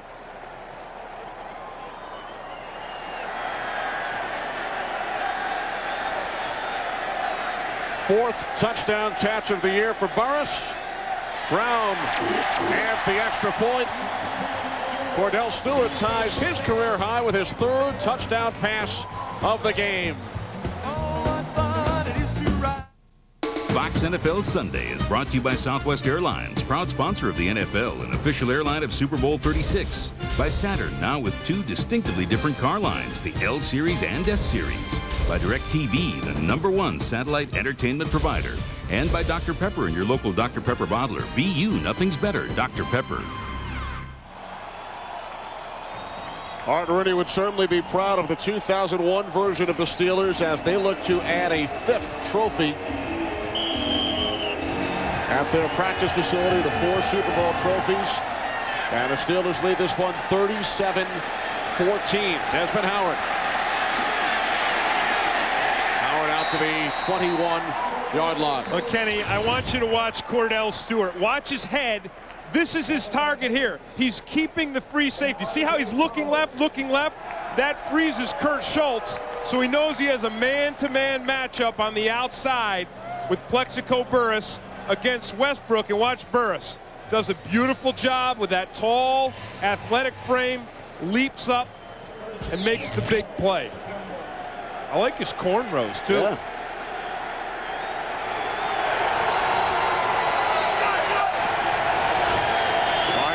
to the offense from the 21-yard line. It's Lamont Warren, a gain of 2. Out to the 23, Lee Flowers came up to make the tackle. I thought it was interesting in the preseason when I saw Bill Cowher at a Falcons preseason game on the field, and he said, you know, I got a feeling about this team. I think it's the best team I've had since I've been here. And I said, really? You know, and it proved that it's true. And when we asked him yesterday how he knew that, he said because of the definitive passing game that we installed.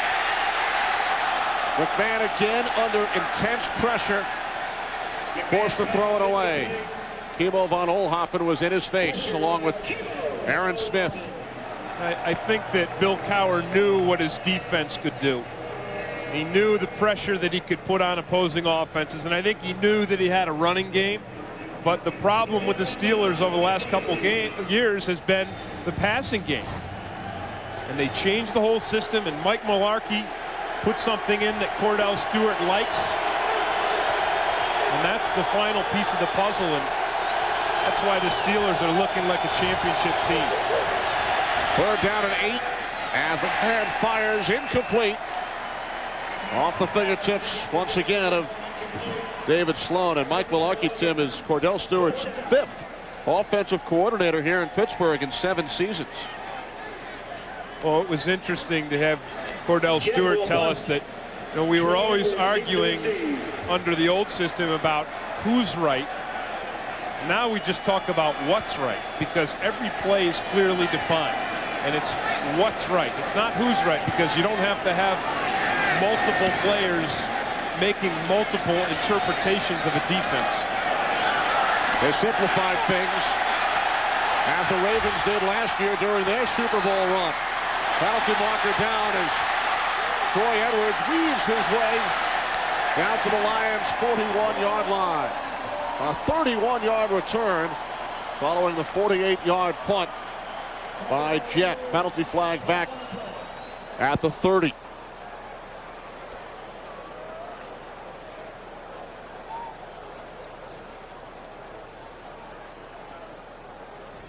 And this one is against the Steelers, their 5th penalty of the game. The Lions, the most penalized team in the National Football League, have been flagged only once today. Illegal block in the back. Number 27 of the receiving team doing the return. That's Brent Alexander. So the Steelers will start from their own 22-yard line when we come back.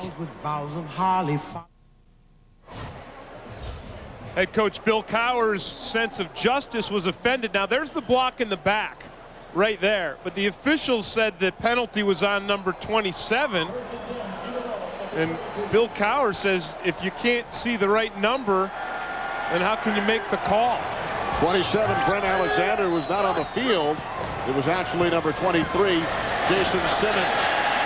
Stewart rolling right on 1st down, can't find anyone, steps out of bounds after a 2-yard gain at the 24-yard line. I think, though, that Bill Cowher's intensity and the heat that he's got going on down there, it really exemplifies why this team is playing so well. They take every minute of every game very seriously. They don't overlook anyone. They certainly didn't overlook the Detroit Lions today. And I think a lot of other teams might have done that. It's a great sign for the Steelers as they roll into the playoffs that they have the discipline and the determination to focus even on a 1-12 team. Stewart to Burris, dropped up by Westbrook, and Cowher told us, Tim, we play our best when we don't like our opponents, and this week against the Lions we have to create some hatred because we don't really hate the Detroit Lions. Right. Well, I think the big theme was, you know, we're not going to feel sorry for them. That's what Bill Cowher said. I'm not going to feel sorry for them, and he said it with a little anger in his voice. And the other players said it too. I mean, Hines Ward talked about it, and Cordell Stewart, and Jason Gilden. They all echoed Bill Cowher's determination that we're not going to feel sorry for the Lions, even though they've made headlines on the Jay Leno show. There's Amos Saraway. He won't go down, finally. Tackled at the 41-yard line of the Lions, a 28-yard pickup. Well, the Lions get caught in a little bit of a run blitz here. There's the blitzer coming off the edge. It's Barrett Green, and that gives Zaraway the corner. And Zaraway has the speed and the acceleration, and if you give him the corner, you're in big trouble. Sean Rogers, the Lions rookie defensive tackle, is injured back at the 32-yard line. With 6:11 remaining, third quarter, Steelers on the move once again.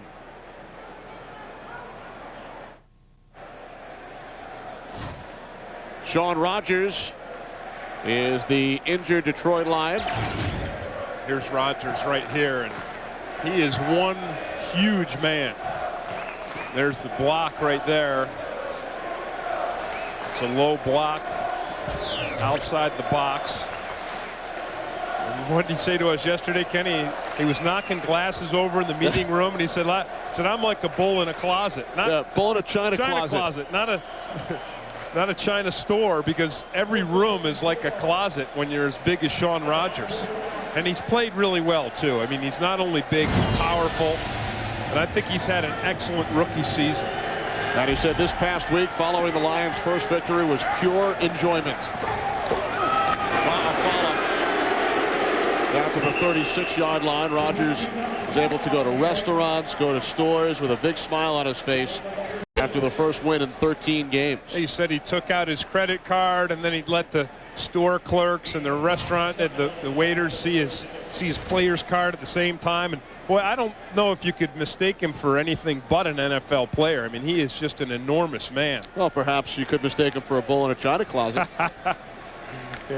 Yeah, you could.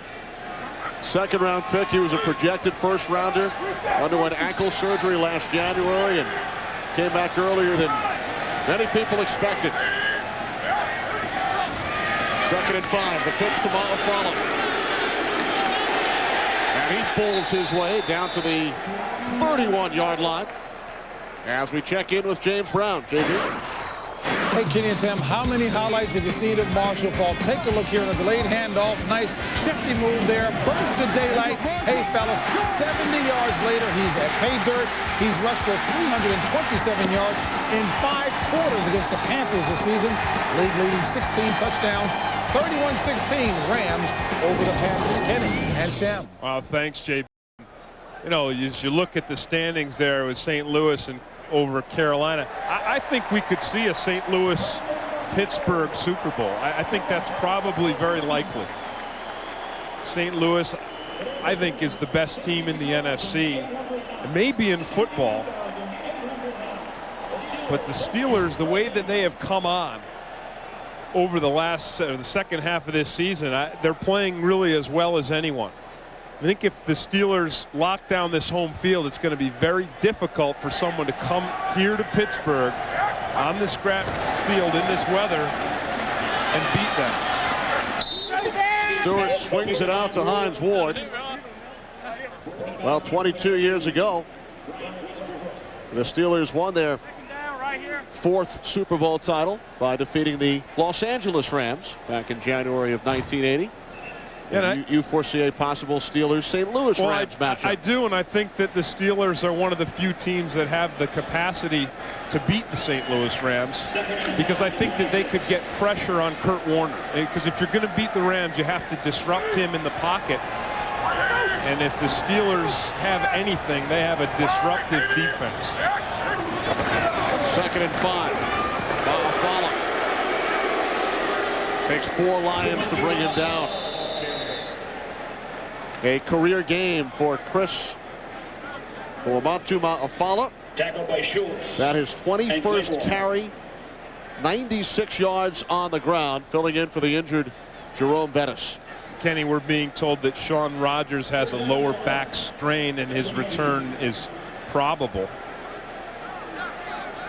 They really were relying on him today to be the anchor in the center of this Detroit defense to control the Pittsburgh running game. That's a lot of back to strain. It is. 3rd down and 1. Malafala looks to have the first down. Chris Claiborne, the first Lion in on the stop, along with Clint Krewalt. Followed out with 98 yards on the ground. Steelers have rushed for 154 yards today. That's just what you expect from this Pittsburgh team. And the other element to their run game, as we've talked about before, is Cordell Stewart. He's got 22 yards today on 4 carries, one of them for a touchdown. The top ground gaining quarterback in the National Football League. Steelers keep it on the ground with Foom. Kenny, what do you think? I was interesting in the pregame to hear Howie Long say, you know, Cordell Stewart could be the league MVP if he keeps going. He doesn't have the biggest numbers of a quarterback, but as Howie said, and I agree with him, shouldn't it be about wins? Shouldn't it be about what you do with your team? I think Jerome Bettis made a great point. Bettis said not often is a quarterback given an opportunity to resurrect his career in the same city after starring early in his career and then sinking in the eyes of the fans, the media, and management, as Stewart has done this year. I agree. I think he's a legitimate MVP candidate. Cordell broken up. Chris Claiborne got a hand on it. Pass was intended for Hines Ward.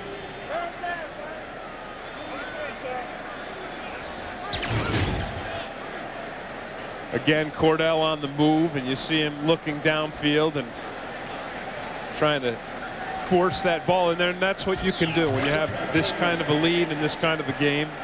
It gives you the luxury to try things. And I thought this is interesting that the Steelers are so good on 3rd down conversions, and they're actually, when they're 3rd and 6 plus, they're the #1 offense in 3rd down conversions. Stewart looking to add to those totals, but Bert Schultz breaks up the pass in the end zone intended for Bobby Shaw. You know, most teams, Kenny, have a philosophy that when you throw the ball, 3 things can happen and 2 of them are bad, but Bill Cowher has the exact opposite philosophy. He says 3 things can happen and 2 of them are good. You can get a completion, you can get a pass interference call. The only bad thing is an incompletion, because to Bill Cowher, he says an interception, that's not an option. My receivers are taught to never allow an interception. They're taught to turn into defensive backs when that ball is in the air if they can't catch it. Chris Brown misses his 2nd attempt today. 38-yard attempt is wide right. It's his league-leading 14th miss of the season. Getting back to Bill Cowher and the Steelers passing game, Cordell Stewart has been picked off an NFL low 5 times all season. He's thrown 5 interceptions in 14 games. And that certainly has been an area where in years past he has struggled. I mean, he has thrown a lot of interceptions in his career, but he has been fantastic with ball management this season.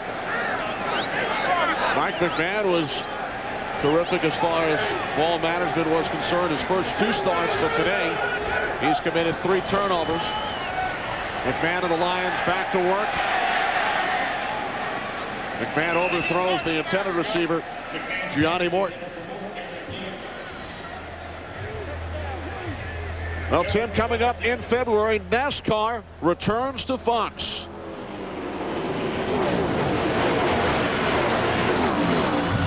Looks like they're already back. They're cutting through Heinz Field here in Pittsburgh on their way. Well, when you're sitting around in that cold weather after the Super Bowl in the month of February and you're wondering what to do on a weekend afternoon, just check that out. I mean, it's a fast sport. It's exciting. The strategy is awesome. It's the fastest growing sport as far as popularity in the nation. Yet how fast is the Steelers defense? Incredibly fast. Gilden is right up there when it comes to speed, acceleration. It's the 2nd time we've seen him make a play behind the line of scrimmage in the running game, and he's got to come from a long way out, and he's lined up all the way on the outside of the defense. McMahon 0 for 5 in the second half. Nobody touched him. He slipped back at the 20-yard line. And Jason Gilden just picked up a sack. You got to love that. That's what you call a freebie. Because when the quarterback falls, it's the first man who gets there. Look at him. He knows he got himself a free sack. You ever get anything like that? No.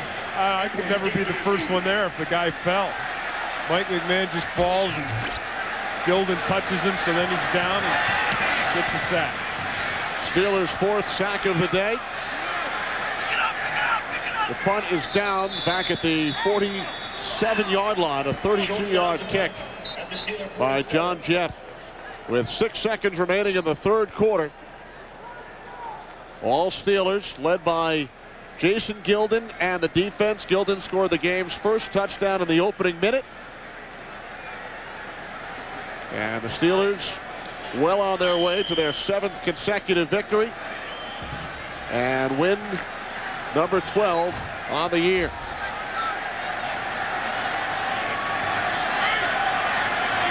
Steelers start from their own 47. Hines Ward in motion. Omatu Ma'afala. And this should get him over the 100-yard mark for the first time in his career. It does. So after 3, the Steelers lead it 37-14. We'll return after this message from your local Fox station.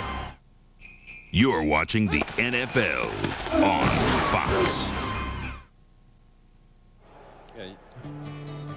Well, happy holidays from Fox as we welcome you back here in Pittsburgh. Kenny Albert with Tim Green, all Steelers. They lead at 37-14, and you and I have learned over this weekend the Steelers are for real. Yeah, absolutely. I'm ready to hop on the bus. Happy holidays to everyone. I think if you're a Pittsburgh Steeler fan, you got to be feeling real good moving into the holidays about your team's chance to, roll right through the playoffs and end up down to the Super Bowl in New Orleans.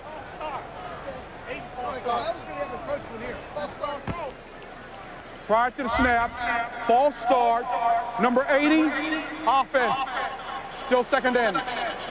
And how sweet would it be for Cordell Stewart, a native of New Orleans, should the Steelers reach the Super Bowl and he would start in the biggest game of his life in his hometown. I hope that happens for Cordell Stewart, because in a game that's filled with wonderful people, we saw the Warren Sapp piece on the pregame show, and there's so many wonderful guys like that throughout this league.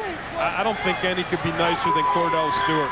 And he's been through so much, and he's persevered, and he still has a smile on his face, and he's kind of reconciled with his teammates now. He said, I love to have the guys over, and there were a couple years there where he was really cloistered himself. He kind of separated himself, and he didn't hang out with the guys, and they didn't really feel like they knew him, but now he has the guys around, and he says his dad does some cooking and puts, what do you say, put some spices on the stove? Although there's some question as to how much cooking he actually does. Right, Hines Ward says he orders out more than he cooks. But I think if you're Cordell Stewart, you've done all the great things that he's done, and you've persevered through the tough times that he's persevered through, you're entitled to order out. More movement on the line as Stewart hits Ward into Lions territory, but a couple of penalty flags on the field. I think that's really important, the chemistry of a team. And I know some people would dispute it. Jeff George certainly earlier in the season said chemistry was overrated. He was a quarterback for the Redskins, but not for long. And I think Cordell Stewart. 96, defense, still third down. I think Cordell Stewart has brought the chemistry of this team back together.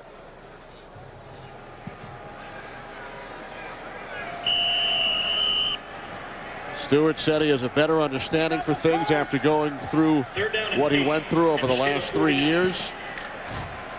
And he has led this Steelers offense to a number 3 ranking in the NFL and a record of 11-2. 3 wide receivers on 3rd and 6. Stewart with time fires incomplete off the fingertips of Hines Ward. Todd Light on the coverage for the Lions. 4th down.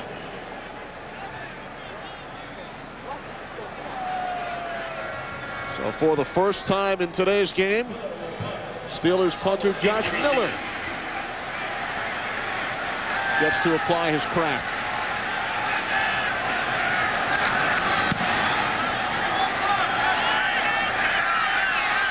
Their catch called for by Desmond Howard at the 11-yard line. A 40-yard kick by Miller.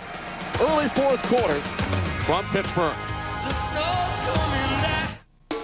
Fox NFL Sunday is brought to you by Energizer. Do you have the bunny inside?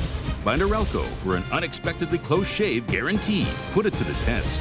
By Lord of the Rings, now playing rated PG-13. And by 989 Sports, only on PlayStation and PlayStation 2.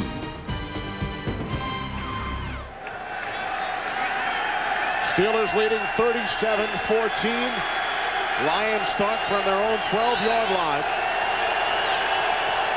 Burt Emanuel, the man in motion. Wow. Kimo von Oelhoffen into the backfield to wrap up Avion Kason. You know, the beauty of this Steelers defense is that they have a counter to everything they do. So they'll come at you with a pressure, and they'll blitz one way, and when you stop it, they have a counter that looks exactly the same, only it takes advantage of your compensation for the other blitz. And it's a simple back-and-forth strategy that works so well for the Steelers defense. McMahon dumping it off to Schlesinger.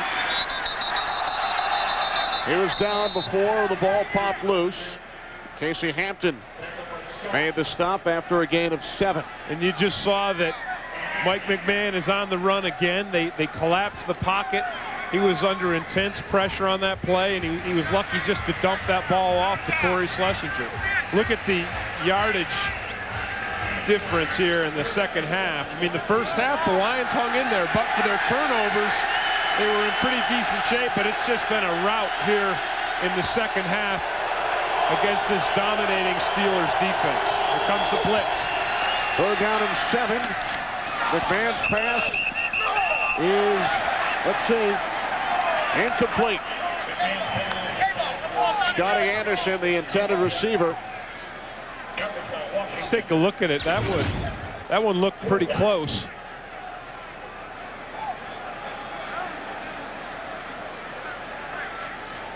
Well, I don't know. Looked like his hands were underneath that one. I think if you're Detroit, you challenge it, because what the heck, you don't really have anything to lose. They did challenge. Red flag out on the field. So Marty Mornhinweg will use his second challenge. I liked Howie Long's piece in the pregame when he talked with Johnny Morton and Marty Mornhinweg, and they talked about the thrill of that game last week. The ruling on the play that the pass is incomplete.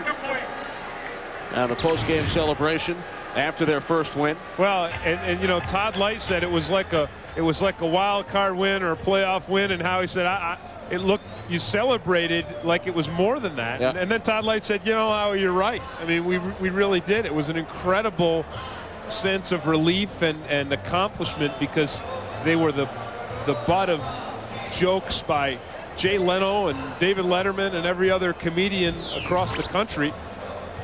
They were fair game at 0-12, and they came out last week, and Mike McMahon did a really fine job. But he was playing against, and I said this to him yesterday, last week was against the 30th ranked defense in the league, the Minnesota Vikings. Today, he had to play against the #1 defense in the league. And the difference really was the pressure that the Steelers brought to bear on Mike McMahon. And all 3 of his turnovers were a result of the pass rush by the Pittsburgh Steelers. Remember, prior to the victory last week, the Lions had lost 9 consecutive games by 8 points or less, so they hung in there in most of their games this season, and you see the pressure that McMahon has felt today. Reviewing the play, the receiver never had possession of the ball when the tip of the ball hit the ground. The pass is incomplete. Detroit is charged with a timeout.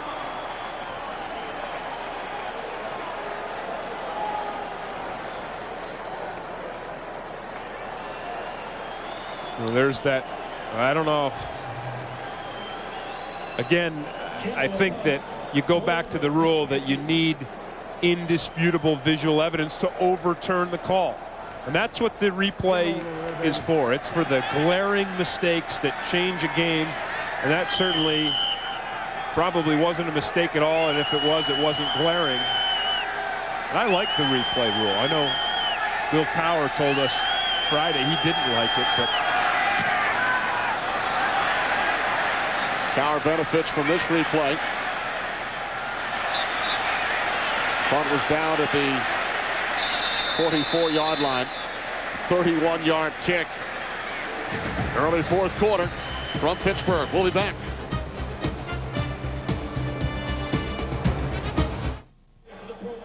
we talked at halftime what it takes to be a champion, and certainly today the Steelers are playing like champions, dominating defense,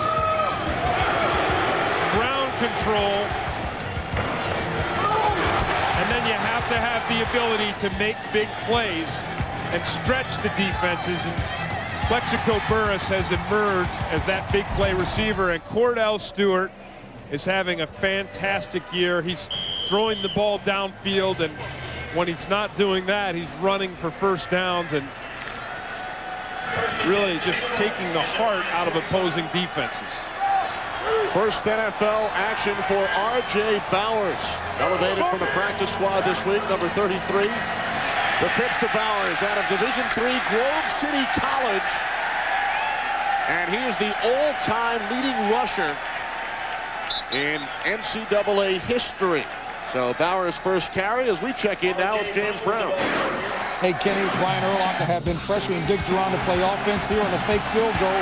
It's the punter turned holder, Brad Maynard, hooking up with Urlacher. You know, he played wide receiver in college. 6 of his 7 catches were for touchdowns. He's got one here. And Terry Bradshaw says, tell him I helped you to synopsize that information. Back to you guys. Well, if Terry's going to use those words that you use, JB, let's use some Terry language. We got some great show hogs here in Pittsburgh. Off the play fake to Bowers. Stewart dumps it off to the tight end, Matt Cushing, who caught his first NFL touchdown back in the first quarter. Well, Kenny, you talked about Bowers being in his first NFL game, and watch Kurt Schultz gives him a little welcome. Here comes Schultz. And I think Bowers holds up pretty good. He drops the ball there, but he loses his chin strap. That's always a good hit to get over with. Your first hit in the National Football League. Get that one behind you. Played 6 years in minor league baseball. 3rd and 4. Stewart's pass batted down. Schultz got a hand on it. Okay, I was referring to Terry Bradshaw's little pregame monologue where he talked about how his mom raised show hogs and what was a show hog and what wasn't. And I said, we got some show hogs here because Cordell Stewart has got to be best of show. And Fuamata Mafala has had a fantastic day. And then defensively, I think Pittsburgh's defense is just full of show hogs. And Burress has won a blue ribbon today as well. On 4th down and 4, Mafala picks up the first down and much more, adding to his career numbers. Wow. He is excited, and he is exciting. And he just gained 25 more yards. This is the 3rd string runner for the Pittsburgh Steelers. And look at him. He just runs right through 1, 2, 3 guys. And it's only the 4th man who sneaks up from behind that is able to bring him down. 180 yards of offense for food. Here's Bowers. Works his way inside the 14-yard line. A bus-like performance from Fuamatu Ma'afala. The last Steeler, aside from Jerome Bettis, to gain 100 yards on the ground was Cordell Stewart back in 1996. The last running back to do it, Eric Pegram, also in 96. So even without Bettis, without the Buffs, the Steelers with 185 rushing yards today against the Lions. 2nd and 10, it's Bowers up the middle. Tracy Scroggins made the tackle after a gain of 2 as we send it to Los Angeles once again. And JB. Well, Rams continuing to do the job. Take a look at Kurt Warner here. Nice reception by Ernie Conwell. Take a look at this. It's now 38-23 Rams, and Kenny Bradshaw wants Tim to know that Tim is his show hall today. He's sending Tim a pair of pink breeches. He got his size from Tim's wife, and they will be stitched with his initials. Back to you guys. You would never get clearance from my wife for that, but I appreciate the thought. It's the thought that counts, JB, in this holiday season. I didn't realize Terry and Alyssa speak on a regular basis. Oh, don't go there. Fuamatu Ma'afala down to the Lions 13-yard line. Clint Krewalt made the stop.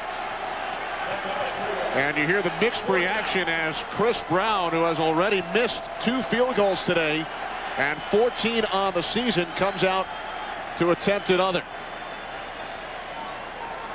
Well, Howie was certainly right at halftime when he said this is the Achilles heel of this team, because they have been dominant most of the season in all other areas, and they've been dominant today in all areas. 31-yard attempt, just made it through. Now Chris Brown.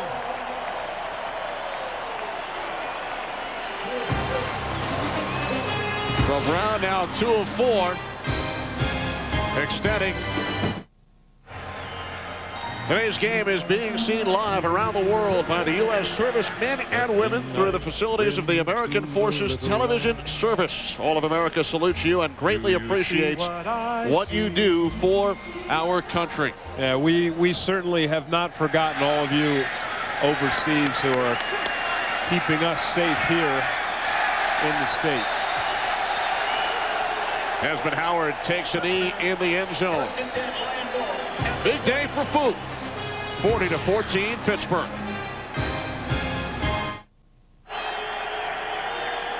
All smiles on the Steelers sidelines. Pittsburgh a season-high 40 points today.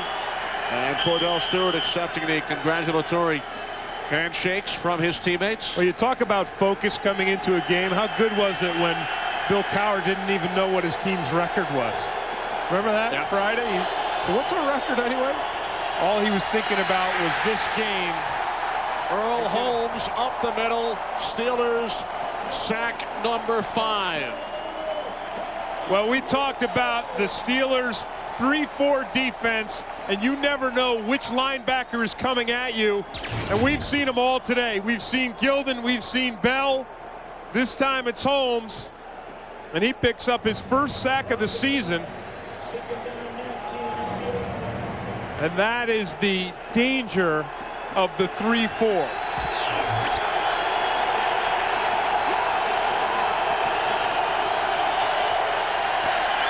There's Avion Kason on 2nd down, tackled by Kendrell Bell, the rookie 2nd-round pick out of Georgia, who was named AFC Rookie of the Month in both October and November. And the Steelers feel that he'll also win the Rookie of the Year. Yeah, it wouldn't surprise me at all. And what he's done is really learned to use his hands extremely well, and it helps him when he rushes the passer.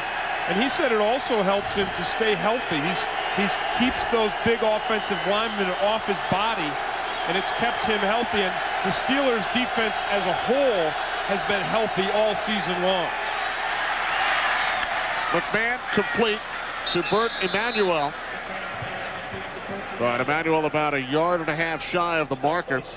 The other thing about Kendrell Bell that I liked, Kenny, was he talked about how he was going to go back to Georgia in the offseason and finish his degree. And we didn't ask him about it. He just kind of volunteered it and said, you know, that's what I'm going to do. And I think he was proud of the fact that he was going to do that. Tim, the Lions will go for it on 4th and 1 from their own 29. Lions have not picked up a first down in the second half. Play action. McMahon incomplete. Ball was tipped. Rodney Bailey hit McMahon, and the Steelers will take over on downs.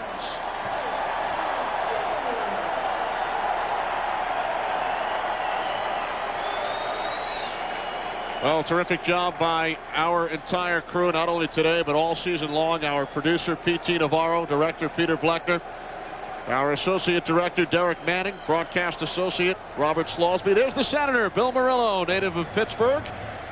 Jay Clark working the cameras for us today. Our technical producer, Kevin McRoby. The pregame show produced by Scott Ackerson, directed by Bob Levy. Here's the pitch to Bowers. And he works his way down to the 26-yard line. The senior producer of Fox Sports is Bill Brown. How about Jay Clark right there? Huh? There he is. Jay has a smile camera as big as Foos. I think he's had a year as big as Foos Day today. He's a star. Steve Baldwin and Maddie down in the truck. Dave Bernstein in the truck as well.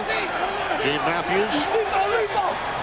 The senior producer of Fox Sports is Bill Brown. The executive producers, Ed Doran and David Hill. R.J. Bowers picks up the first down. You talk about Foo, the number 3 running back on the Steelers club. How about Bowers, activated from the practice squad earlier this week, seeing his first NFL action? Well, again, Kenny, there's excellent blocking up front. And look at the blocks that Bowers gets, and whenever you talk about the Steelers run game, you can't stop at talking about the runners. You have to talk about the offensive line and the fullbacks and the great job they've done all season long of opening up holes. Bowers gained 9 and a first down on the play.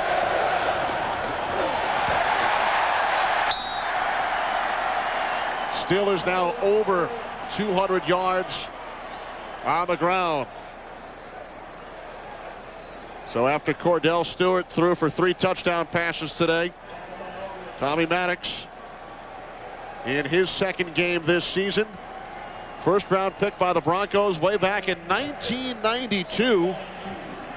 Was out of football from 96 through 99. Came back with the New Jersey Red Dogs of the Arena League.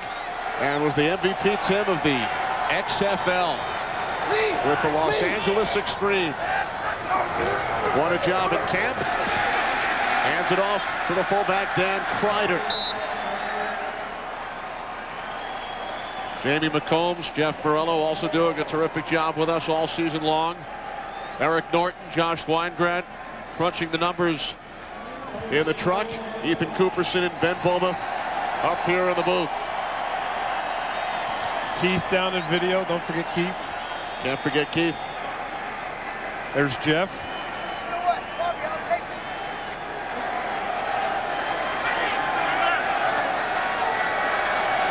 Time winding down on what will be consecutive win number 7 for the Steelers, and they will clinch a first-round bye. R.J. Bowers inside the 5, down to the 4-yard line. Do you think the Steelers want to get Bowers into the end zone on this drive? I know Howie Long wants him to get in, because Howie picked the Steelers as his top scoring team today in the Porsche Challenge. That's right. So I imagine Howie's out there in L.A. on the edge of his seat. Tampa Bay crushed New Orleans today, and they kept their playoff hopes alive. St. Louis on top. Atlanta keeping their hopes alive as well, apparently. The lead over Buffalo. San Diego looks like they're going to lose another one. Wow. They started the year 5-2. 2-minute warning here in Pittsburgh.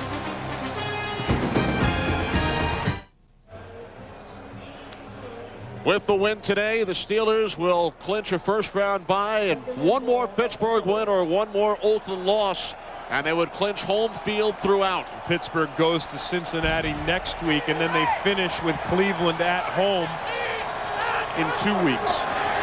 The pitch to Bowers, and he's hit head on by Kurt Schultz.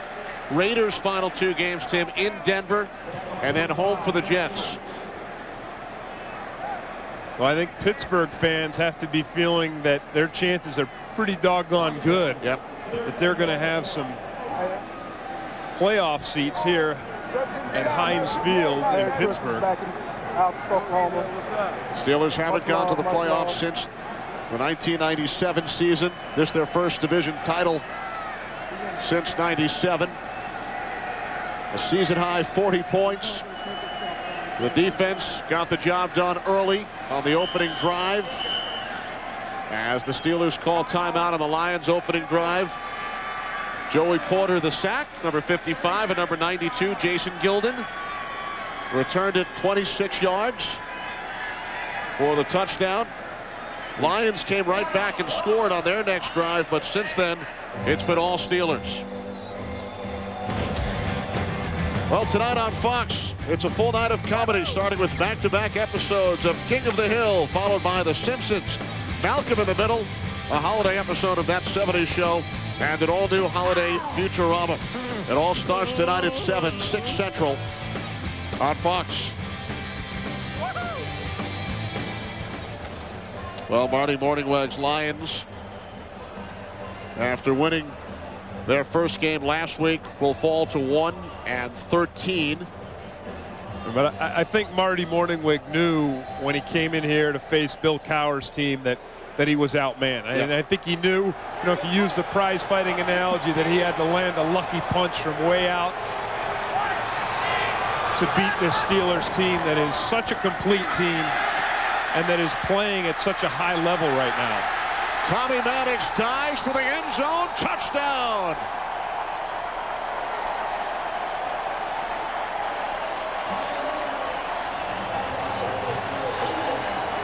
And Cowie Long just moved one step closer to a Porsche.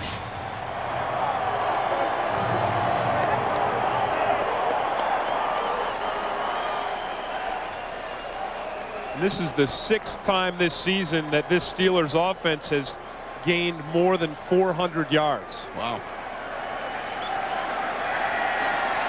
So Tommy Maddox, who for 3 seasons was running an insurance agency in Dallas, returned to the Arena League, the XFL, and now back in the NFL, backing up Cordell Stewart. And now a challenge coming from the replay booth. Remember, coaches cannot challenge in the final 2 minutes. Marty Morningweg used both of his challenges anyway.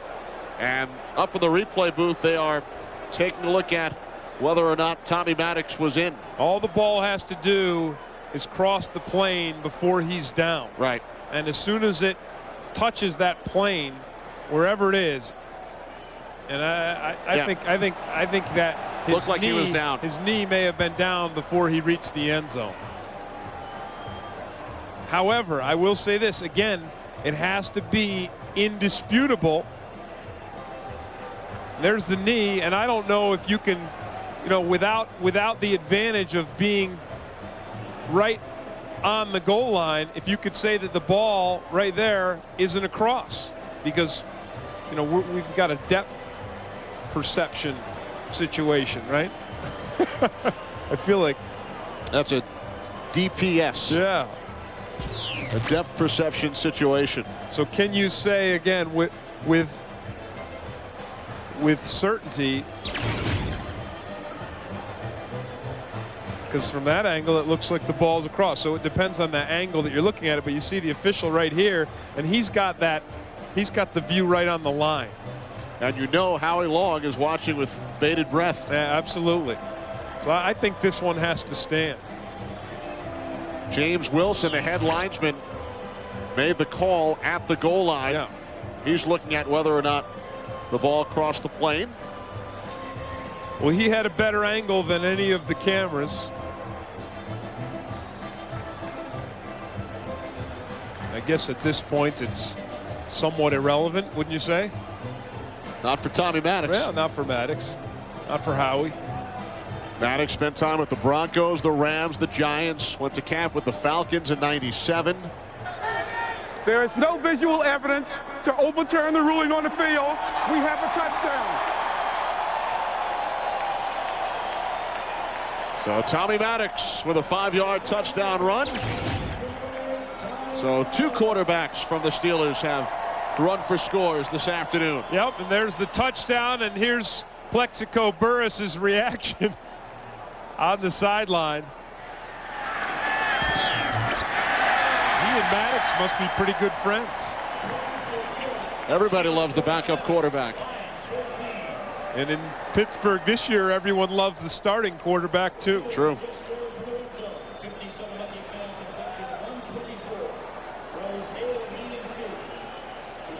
As you mentioned, over 400 yards of total offense for the Steelers. Stewart ties his career high with 3 touchdown passes.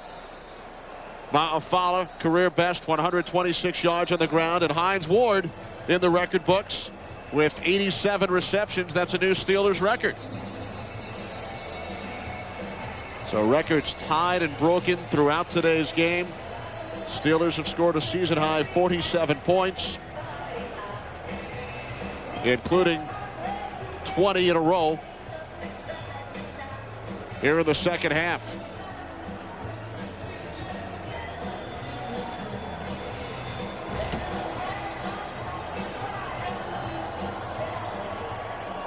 Chicago hanging on to their lead here. You see the instant scoring. 7-point lead over Washington late in that game. Chicago trying to lock up their division title with Green Bay close on their heels.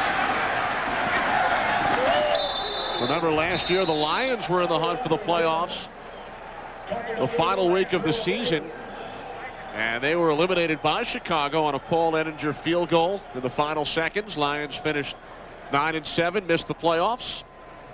And this year the Bears will go from the NFC Central along with the Green Bay Packers. Certainly no one expected the turnaround that the Bears had, Kenny, and led by former Steelers quarterback Jim Miller.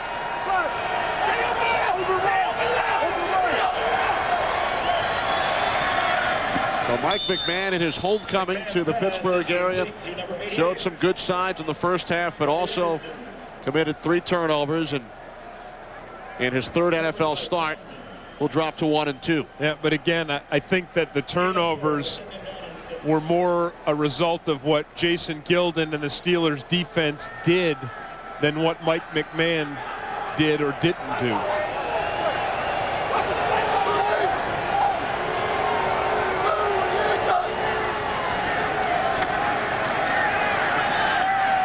Lee Flowers broke things up. Pass intended for the tight end David Sloan. Well, the Lions will finish 0-8 on the road this year, Tim. They return home for their final 2 games of the season, both at the Silverdome against the Bears next week, and then the Cowboys in what will be the final ever NFL game at the Pontiac Silverdome, with the Lions moving into downtown Ford Field next season. The Giants staying alive there, Kenny. Scoring late in the 4th quarter. 3-point lead over Seattle. McMahon from the shotgun steps up and then is taken down. Jason Gilden with the 6th Steelers sack of the day.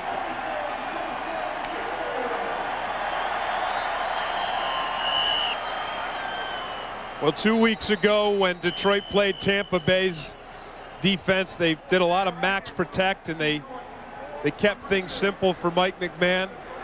And then last week against the Minnesota Vikings, they opened it up a little bit, and he played extremely well. This week, I think wisely they tried to open it up, because I think that's the only way you can beat the Steelers here, is by opening it up and taking those big shots downfield and trying to score points against a team that's so tough on defense and has a balance on offense. But the Steelers defense was too much for Mike McMahon. They battered him and they banged him, and he's hobbled a little bit right now. They sacked him 6 times, forced 2 fumbles, came up with another interception.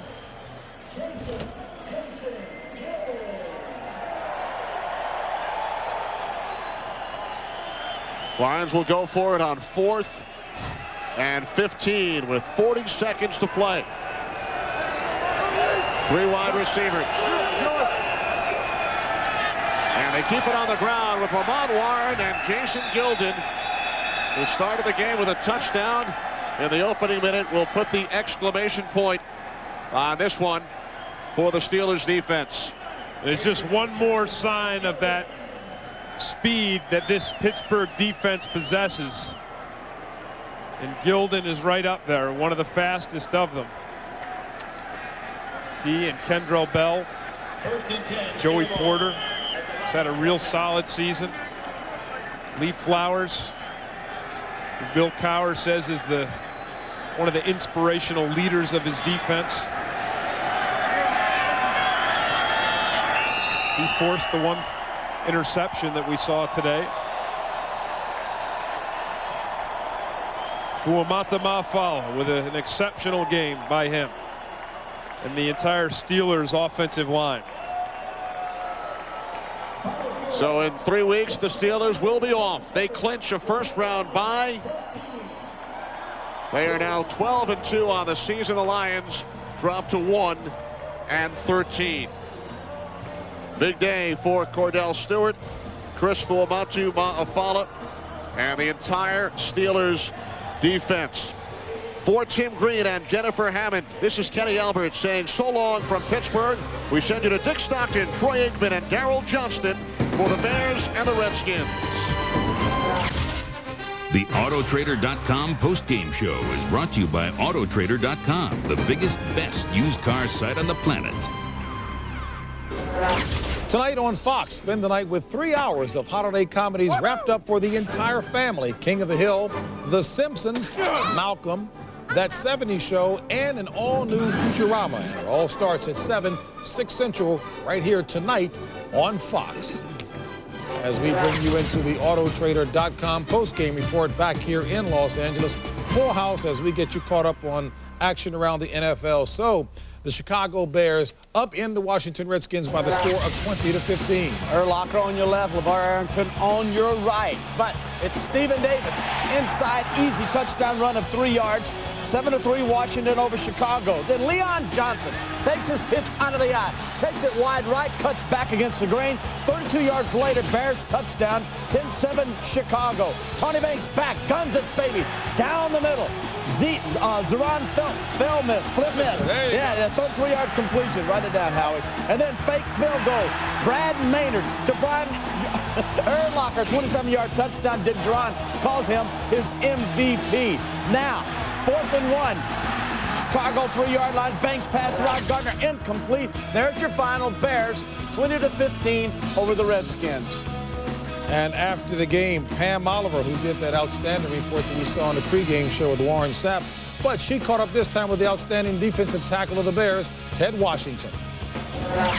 All right, thanks a lot, JB. Ted, they really seem to be pushing you guys around for 3 quarters. 4th quarter, though, you guys stiffened up a bit.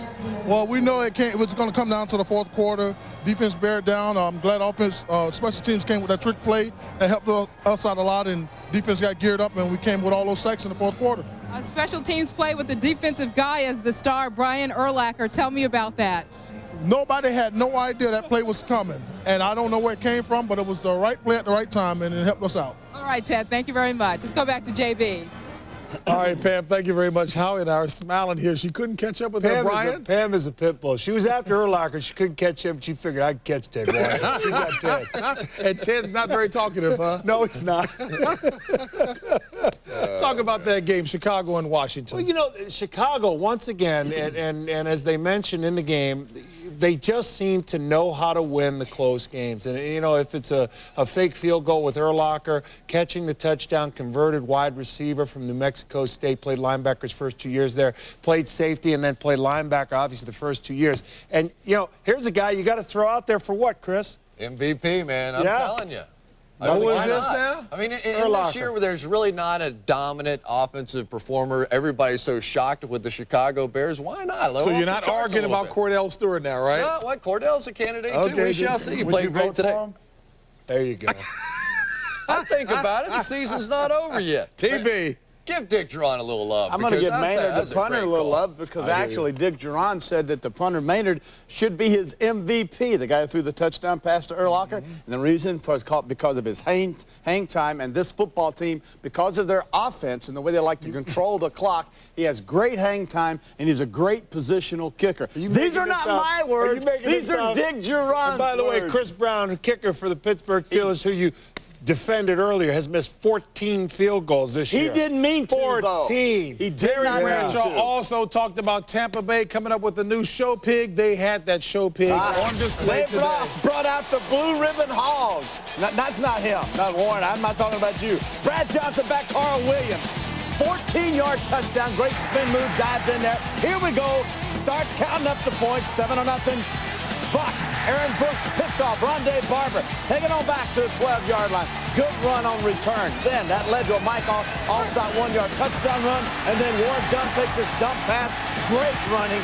Good power. Leg drive. 27-0. We're not through. Then Martin Gramatica. His brother Bill Gramatica. ACL last week. He's out for the Cardinals. Well, Martin Gramatica pulled hamstring. He's out. 48-21 your final.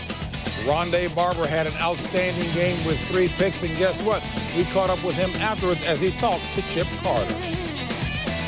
Thank you, JB. Rondé Barber, 3 interceptions, gives you 9 for the year. You're 3 today, set a career record. What were you doing to confuse New Orleans this afternoon? You know what? I got lucky on a couple of them. One, Ricky tipped. I grabbed that one. The first one, he just kind of threw to me. He didn't see me. And the last one, you know, they ran the pass about 3 times early in the game, and third and long situation, you knew that was his play, and I jumped it. So I made a couple plays, but you can't help but be lucky a couple times too. Did you have any idea coming into this game that you could dominate it like your defense did so early? You know what? We put ourselves on a mission. You know, we backs are against the wall for the umpteenth number of time, and it was on us. It was on our defense. Our offense did a very commendable job. They moved the ball. I don't think they had a first down. I don't think they converted a third down in the first half. And when you put that kind of pressure on defense, you're able to score on offense. You're going to win some football games. Could you sense the Saints' frustration as the first half went on? Yeah, they couldn't get anything going, and I don't know if we had them confused or we were just playing at a high level. I know we came into this game thinking that we're going to have to play our butts off. This is for the playoffs, based on our first of really 7 playoff games. We want to go all the way. And we had to bring a lot of energy, and we did. All right, Rondé Barber, congratulations. Nice game this afternoon. 3 interceptions. JB, back to you. All right, Chip, a sensational game by Rondé Barber indeed, and no one around the league is liked more than Tony Dungy. And, folks, we were awfully thrilled with that victory today for him. He addressed his team after the victory. We're in the driver's seat for this last playoff spot, but what does that mean? It means we got to turn the car on and start driving, right? We're just sitting in the seat. Now we got to make it happen. Okay, the most important thing for you guys for the next 2 days is have a great Christmas Eve tomorrow, okay, and a great Christmas Day. Don't worry about the coaches. We'll come in and prepare hard on Christmas Day and get a good game plan ready for you, and then we got to come in Wednesday for a bigger game than this one was, right? All right, let's roll. Great job. If you're injured. And because Chris attacked me earlier when I was talking about him being paid in college, I won't mention the fact that he said Rondé and Tiki Barber look pretty much alike, you know. It's amazing. They're twins. That explains it. I didn't know that. Howie told me. An impressive offensive display. How do you figure out which Tampa team is going to show up? I don't know. That's the question you asked earlier today, and you don't. That's the problem. But right now, I did bang on that offensive line this morning because I didn't think they'd be able to handle this Saints pass rush. In this ball game today, not only did they have a 100-yard rusher that they blocked for, no sacks against the Saints. Absolutely amazing. It all got started with that kickoff. Seemed to really turn the game. And Rondé Barber over the last 2 seasons has been a big play guy for the Tampa Bay Buccaneers. It's no wonder his intelligence plays out on the field. University of Virginia, both of these guys, pretty smart guys. Well, let's just see. Let's just see what happens next week now. They've got the Ravens and the Eagles coming to town. They have not lost in Raymond James Stadium since they moved there in the month of December. Let's just see. I don't want to jump out there too quick because I've done it in the past. Exactly. They brought the show hogs today, though, JB. Speaking of a blue ribbon show hog, Marshall Faulk is absolutely that. Folks, take a look at this 70-yard run right here. Shift move right there. Burst of daylight, 70 yards. Folks, we've got more highlights coming your way on the Autotrader.com report. And guess what? We'll explain the playoff picture. You won't want to miss it. Coming back. The Autotrader.com postgame show is brought to you by Autotrader.com, the biggest, best used car site on the planet. Big Boy and the Giants' Michael Strahan visit the true tough guys, the New York Firefighters, as part of this year's half-hour special, Howie Long's Tough Guys. And folks, it will air on Super Bowl Saturday, February the 2nd, the time, 3:30 p.m. Eastern, 12:30 Pacific, right here on Fox. Howie Long's Tough Guys, presented by Ford Trucks. Don't trust that graphic. It's 3:30. That's a good call there, Howie. All right, as we take a look, Rams pulled it out over the Panthers 38-32. Rams looking to become the 6th undefeated team on the road since the merger. Steelers 47-14. Boy, this Pittsburgh, that win clinches the first round bye. We'll go through that in a bit more detail in a second. And the Ravens knock off Chris's Bengals by the score of 16-0. Matt Hasselbeck back, sets up, quarterback for Seattle. Hit, fumbles the ball. Michael Strahan there, scoops it up. Take it on in, big guy. That's a tough guy for you. 14-10, Giants over Seattle. Giants blitzing. Hasselbeck again connects with Sean Alexander. Turn on the speed. There it is. Touchdown, 24-17 Seattle. Sehorn, Jason Sehorn, left this field, left ankle injury. And then Ike Hilliard, 7-yard touchdown reception. Giants win this football game, an exciting game, 27-24 over Seattle. All right, in Buffalo and Atlanta, TB, take us through that one here. We take a look at the Chargers and Chiefs versus Chiefs. Why not? Both of these teams, of course, are playing for next year. Chiefs with a 3-point victory there. Jaguars 33, Vikings 3. Vikings officially eliminated with that loss. Here we go. Jay Feely, rookie kicker. 50-yard field goal, wins it for Atlanta, his second 50-yarder on the year. Earlier, a 55-yarder against the Arizona Cardinals. What a heartbreak that is for Buffalo. Congratulations, Dan Reeves and the Atlanta Falcons. All right, and the Falcons, of course, stay in the playoff picture. The Buccaneers, you never know which team will show up. They win it big over the Saints, 48-21. Tampa Bay taking over sole possession for the third and final playoff spot in the NFC. And the Redskins out of the playoffs as a result of that loss to the Bears. So, Chris, let's take a look at the playoff picture now. In the NFC, we take a look at St. Louis, Chicago, and Philadelphia. Philadelphia now did not clinch the NFC East. That's because the Giants won, so that prevented them. And the Giants can still win that division. Don't forget, next week, the Giants and Philly go at it. Of course, the rest of the wild card race is a complete mess. And we know the top 3 teams make it there over in the AFC. Terry's Pittsburgh Steelers looking awfully good, along with Oakland and New England. Those are the division leaders in the AFC playoff picture. And the top 3 in the wild card race right now, Miami, Baltimore, and the Jets. Chris, you have something to add there? Well, Pittsburgh also clinched a first-round bye today with that win as well. And if they beat either Cincinnati or Cleveland in their last 2, then that means they get home field throughout the playoffs. And you don't want to go to Pittsburgh. You do not want to go playoff time with Super Bowl on the line. You know, the interesting thing about the NFC, who can challenge St. Louis? You look at Philadelphia's team that played them earlier in the year, gave them everything they could handle, and you look at Tampa Bay if they can squeak in. Merry Christmas, everybody. Merry Christmas. Merry Christmas. Santa Claus is coming. Go to bed do me a early, favor, kid. stand up right quick. Hey, he's still wearing the pink pants from earlier, folks. Merry Christmas to all of you as well. All right. She's not the... Fox Sports thanks you for watching this presentation of the National Football League. The NFL is online at www.nfl.com.